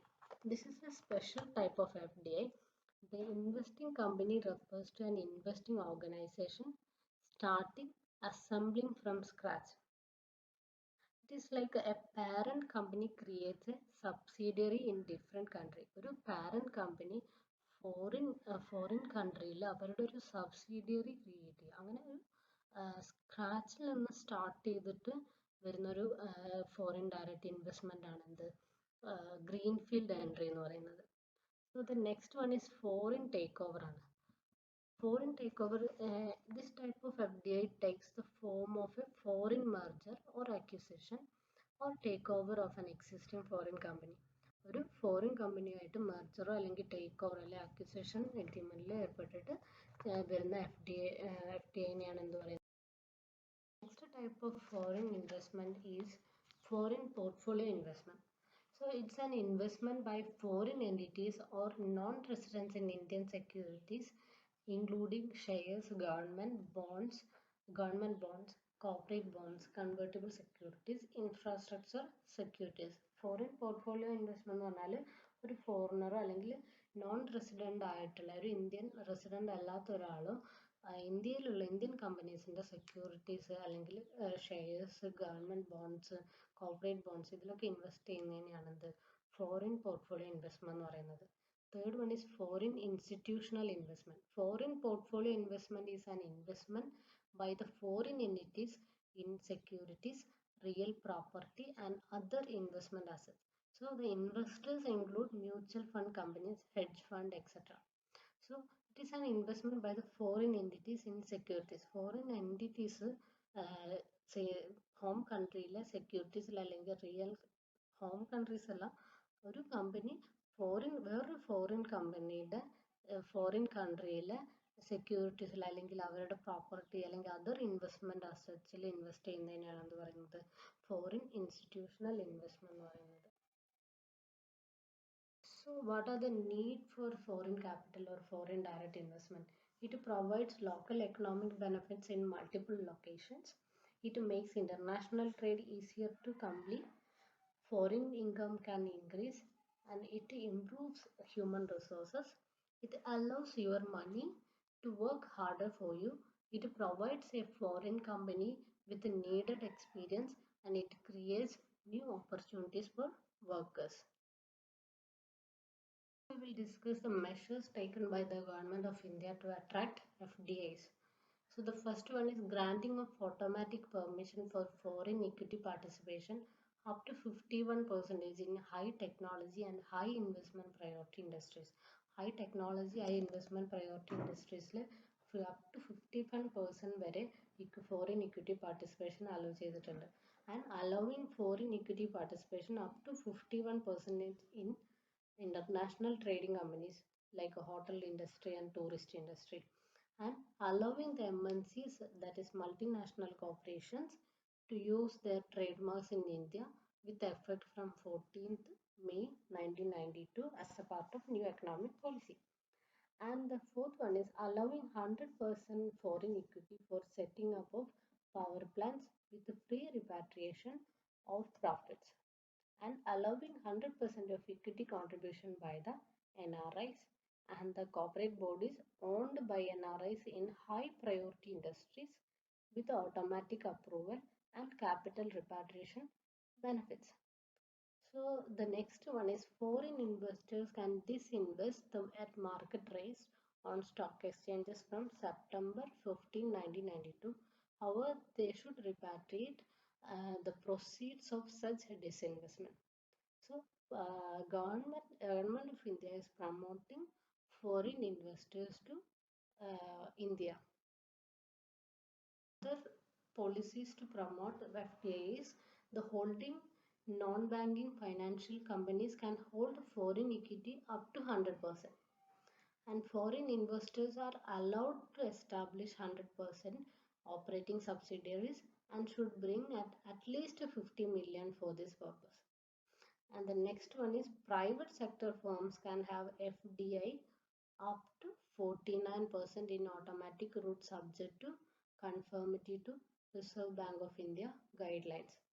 And the next one is 100% FDI is permitted in business to business e-commerce, power sector, oil refining, and 11.74% FDI is allowed subject to licensing and security norms in internet service providers with gateways, radio paging, and end-to-end bandwidth. However, 100% FDI is allowed in other telecommunication projects. So these are the policies or measures taken by the government to improve, to attract the foreign investors to India. So these points you have to remember.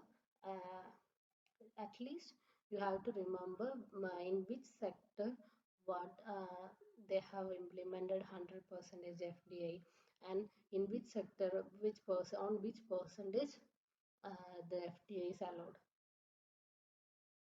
And the next one is multinational corporations. A multinational corporation is one that has business operations in two or more countries.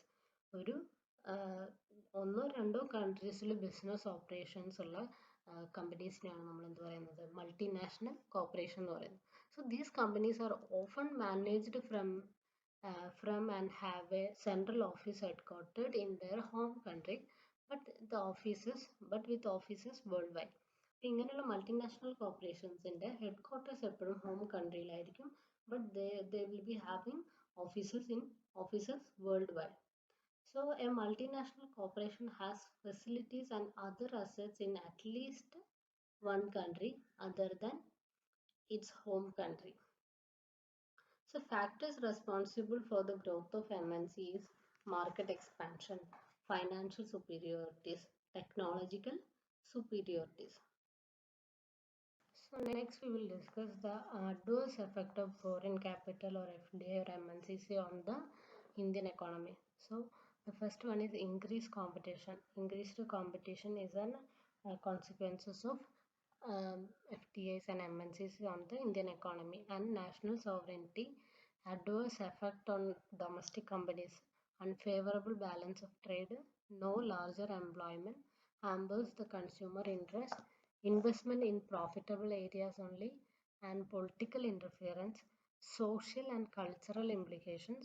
Ignoring the needs of India. Faster depletion of resources. Adverse effect on traditional industries. Unethical business practices. Avoidance of tax. No social obligations and outflow of fund. So these are the adverse effect of foreign capital or MNCs on the Indian economy. Now we will discuss the trade reforms from chapter 91 as a part of new economic policy. The first one is removal of quantitative restrictions on imports. Imports in the model quantitative restrictions remove ചെയ്തു. Second one, reduction in import tariffs. Import tariffs and tariffs ഒരുപാട് reduction വന്നു. Then the third one is convertibility of rupee on current account. We have already discussed that in 92 and 93 partial convertibility system was there. That is 40% at a 40% at a fixed rate and 60% at a market base. So in 94 only the full convertibility of rupee on a current account was introduced. So the rupee was no longer remained pegged to any other currency. So this enabled the market intervention of currencies in rupee convertibility. And the fourth one is decanalization. Since 91, the imports was carried out by the public sector company on behalf of all other importers. So this decanalization means this importing through public sector companies ended. The importers can import their own goods and services for their own agreement. So that is decanalization. This helps to improve imports and exports. And the fifth one is concession and exemptions. In order to liberalize imports and to promote exports, the government extended a number of tax concessions and exemptions during 90s. ഒരു number of tax concessions exemptions കൊടുത്തിട്ടുണ്ട് during that 90s to improvise the trade practices. And the sixth one is promotion of export services. Export promotion activities ഏതൊക്കെയാണ് നമ്മൾ പഠിച്ചു. അപ്പം export promotion വേണ്ടിയിട്ട് ഒരുപാട് policies introduce ചെയ്തു. And the next one is special economics. In March 2000, the government announced the scheme for establishment of special economic zones for the boosting up of exports. Such zones could be set up in public sector, joint sector, or by the state government.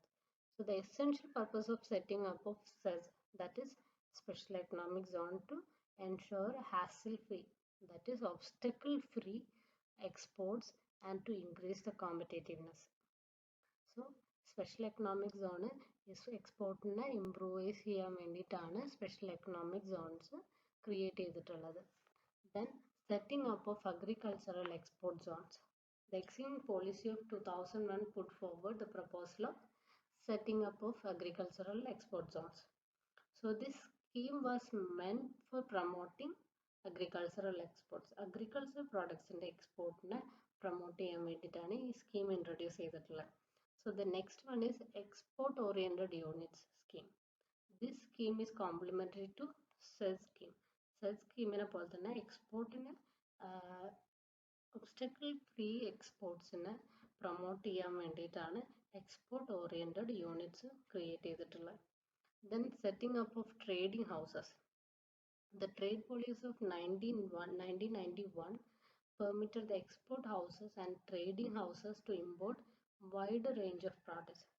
So the trade policy of 92-97 allowed them duty-free imports. Setting up of trading of houses set ചെയ്തിട്ട് wide range of products import ചെയ്യാൻ വേണ്ടിയിട്ടുള്ള policies create ചെയ്തിട്ടുണ്ട്. അതിൽ duty free imports establish ചെയ്തു, importsനെയും exportsനെയും promote ചെയ്യാൻ വേണ്ടിയിട്ട്. So those trading houses were included in this category in case of which value of exports over the previous 3 years average of rupees 925 crore, or in case of which the value of exports in the preceding year amounted to rupees 1387.5 crore. So these are the conditions for the import duty-free imports. And then market access initiative scheme. In order to promote the sale of products in foreign markets, this scheme launched in 2001 to 2002. So under this scheme, in-depth market studies are conducted related to the expansion of export of specific products in some selected countries. For generating the demand for domestic products in foreign markets, trade fairs, exhibitions were organized. The market access initiative scheme എക്സ്പോർട്ടിനെ improvise ചെയ്യാൻ വേണ്ടിയിട്ടാണ് വന്നത്. അപ്പം നമ്മുടെ domestic പ്രോഡക്ട്സിനെ മറ്റ് foreign മാർക്കറ്റ്സിൽ demands create ചെയ്യാൻ വേണ്ടിയിട്ട് അവിടെ എക്സിബിഷൻസും ട്രേഡ് ഫെയർസൊക്കെ ഇൻട്രൊഡ്യൂസ് ചെയ്യുക. ഇങ്ങനെയുള്ള കാര്യങ്ങളാണ് ഈ മാർക്കറ്റ് ആക്സസ് ഇനീഷ്യേറ്റീവ് സ്കീമിൽ വരുന്നത്. These are the trade reforms comes after 1991. Discuss about the Kerala economy. It is rich in natural resources, and as far as gross state domestic products, it is compared to other states it is low, but it is above Indian average. And in case of per capita income in 2020-21, it was 2,81,872 rupees. And in agriculture, Kerala is hugely dependent on its agriculture, and it, in case of pepper, the entire production is coming from Kerala, and 91% of natural rubber is produced in Kerala. So other important crops like coconut, tea, coffee, cashew, and spices such as cardamom and vanilla, cinnamon, and nutmeg. These all things are producing from Kerala. And in case of livestock also, it is equally important phase of Kerala economy. It has been suggested as an apt occupation for the rural population and as the remedy for unemployed women and economically weaker classes such as landless people. So, and the fish, in case of fisheries, fisheries contribute 3% to the total economy of the state. And forestry and wildlife, about 10,336 square kilometer of Kerala is densely forested. So this constitutes 26.6% of the total geographical land of Kerala. And in case of industry and infrastructure, a number of industries in Kerala are booming and flourishing. And the textile and electronics industry in Kerala is high all the time. And coffee, cardamom and ginger, pepper, coconut and kernels form and bulk of the exports from the states are happening in case of these agricultural products. And Kerala has about 1.8 lakh small scale industries and about 511 medium sized and large scale industries are operating in Kerala. So as far as minerals and energy, a high output of hydel power and had held Kerala in good stead till recently. So the steady increase in industries and an inability to undertake more hydel energy generating projects has forced the state to look forward the diesel energy and thermal energy imports. So this is as far as minerals and energy concerned. And in case of banking and finance, Kerala has its share of banking and financial institution. And besides public sector institutions, a number of leading private banks are operating in Kerala. That is like HDFC Bank, ICICI Bank, ABN Bank. So, as far as Kerala tourism in Kerala is a livelihood of over 7 lakh people and generates revenue of about 4,000 crore rupees. So, Kerala remained till a decade back a sheltered and popular as a tourist destination only to the country. So this well-guarded secret was let out in the mid-90s when the government of Kerala and Department of Tourism actively started promoting the region as a cherished tourist destination. Now Kerala is a important tourist spot in India. So health, as far as healthcare concerned, the medical profession and healthcare industry in Kerala are growing very fastly, and the public sector healthcare system also very powerful in Kerala economy. And in case of IT sector, with the boom in the IT sector of Kerala, the state has become one of the most promising destination for the entire continent of for software development. So there are so many IT companies making Kerala as a hub for the IT industries. So these are the important features of Kerala economy. So now we will discuss a few more features of Kerala economy. Kerala economy is the 11th largest economy in India. The growth rate of GDP is 11.4% during the year 2017-18. The per capita GDP is estimated at rupees 2 lakh 81,872. It is current per capita income is in 2020-21, and agricultural sector contribute 13% to uh, gross state domestic product, and industrial sector 24%, and service sector 63%. And agricultural continues to be dominant source of livelihood in the state. Industrial development is low in India. Kerala economy is largely dependent on trade in services and foreign remittance. Kerala is 11th as regards unemployment in India, and main agriculture crops are pepper, rubber, coconut, tea, coffee, cashew, and other spices, etc. Like Kerala is the only state where government sells liquor to people, and Kerala is one of the most popular tourist destination in the world. The main source of power is hydroelectric power, and Kerala's traditional industries include handloom, cashew, car, and handicraft. One of the main items of export is spices, and Kerala has a large deposit of some rare minerals such as monazite, ilmenite, and thorium, etc. Kerala is a deficit state. It has second highest population density in India, and in terms of infrastructure penetration, Kerala is a leading state. So these are the important features of Kerala economy.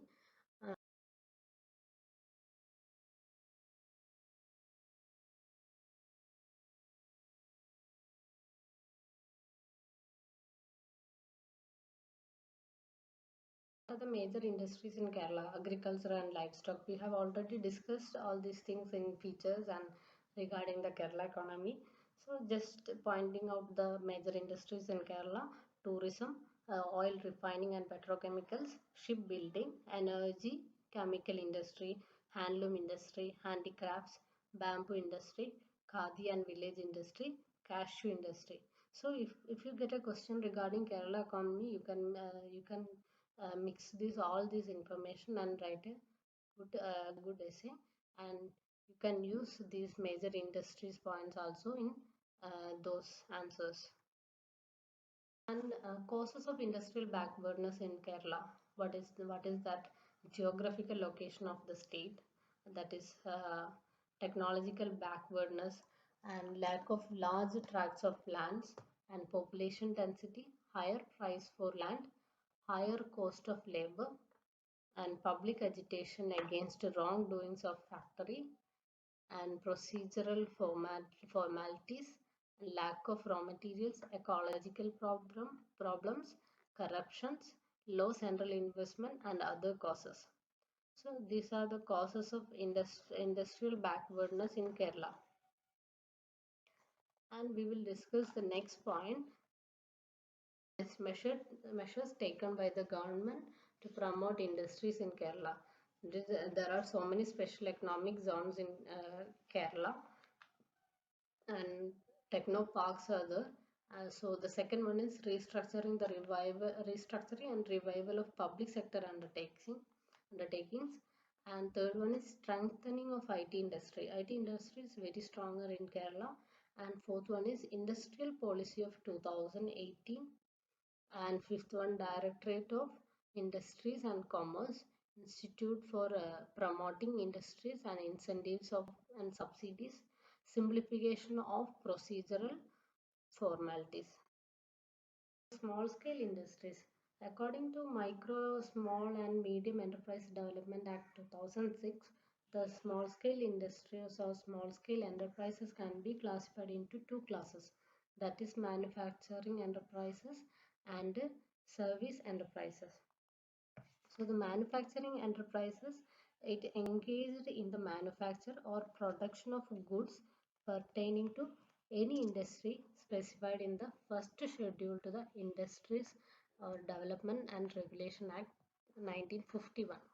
So in service enterprise, the enterprise engaged in providing or rendering of services and are defined in terms of investment in equipment. So enterprises that engaged in providing or rendering services under small scale industries is classified in service enterprises. So what are the role of small scale industries in Kerala?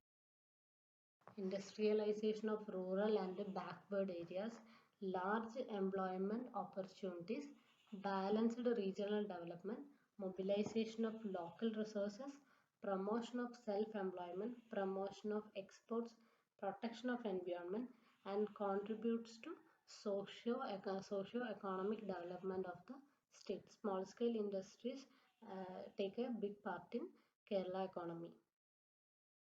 Topic is problems of MSMEs in Kerala. The first one is inadequate finance. The attitude towards MSMEs from the part of financial institution is very problematic. So the MSMEs facing inadequate finance in Kerala and inadequate market linkage, obsolete technology, industrial sickness, and problems in frequent inspection. Frequent inspection from various government authorities is a great problem for MSMEs, and tough competition and inadequate margin and low collection in accounts receivable. These are the major topics coming under fourth module and fifth module of Managerial Economics. Thank you.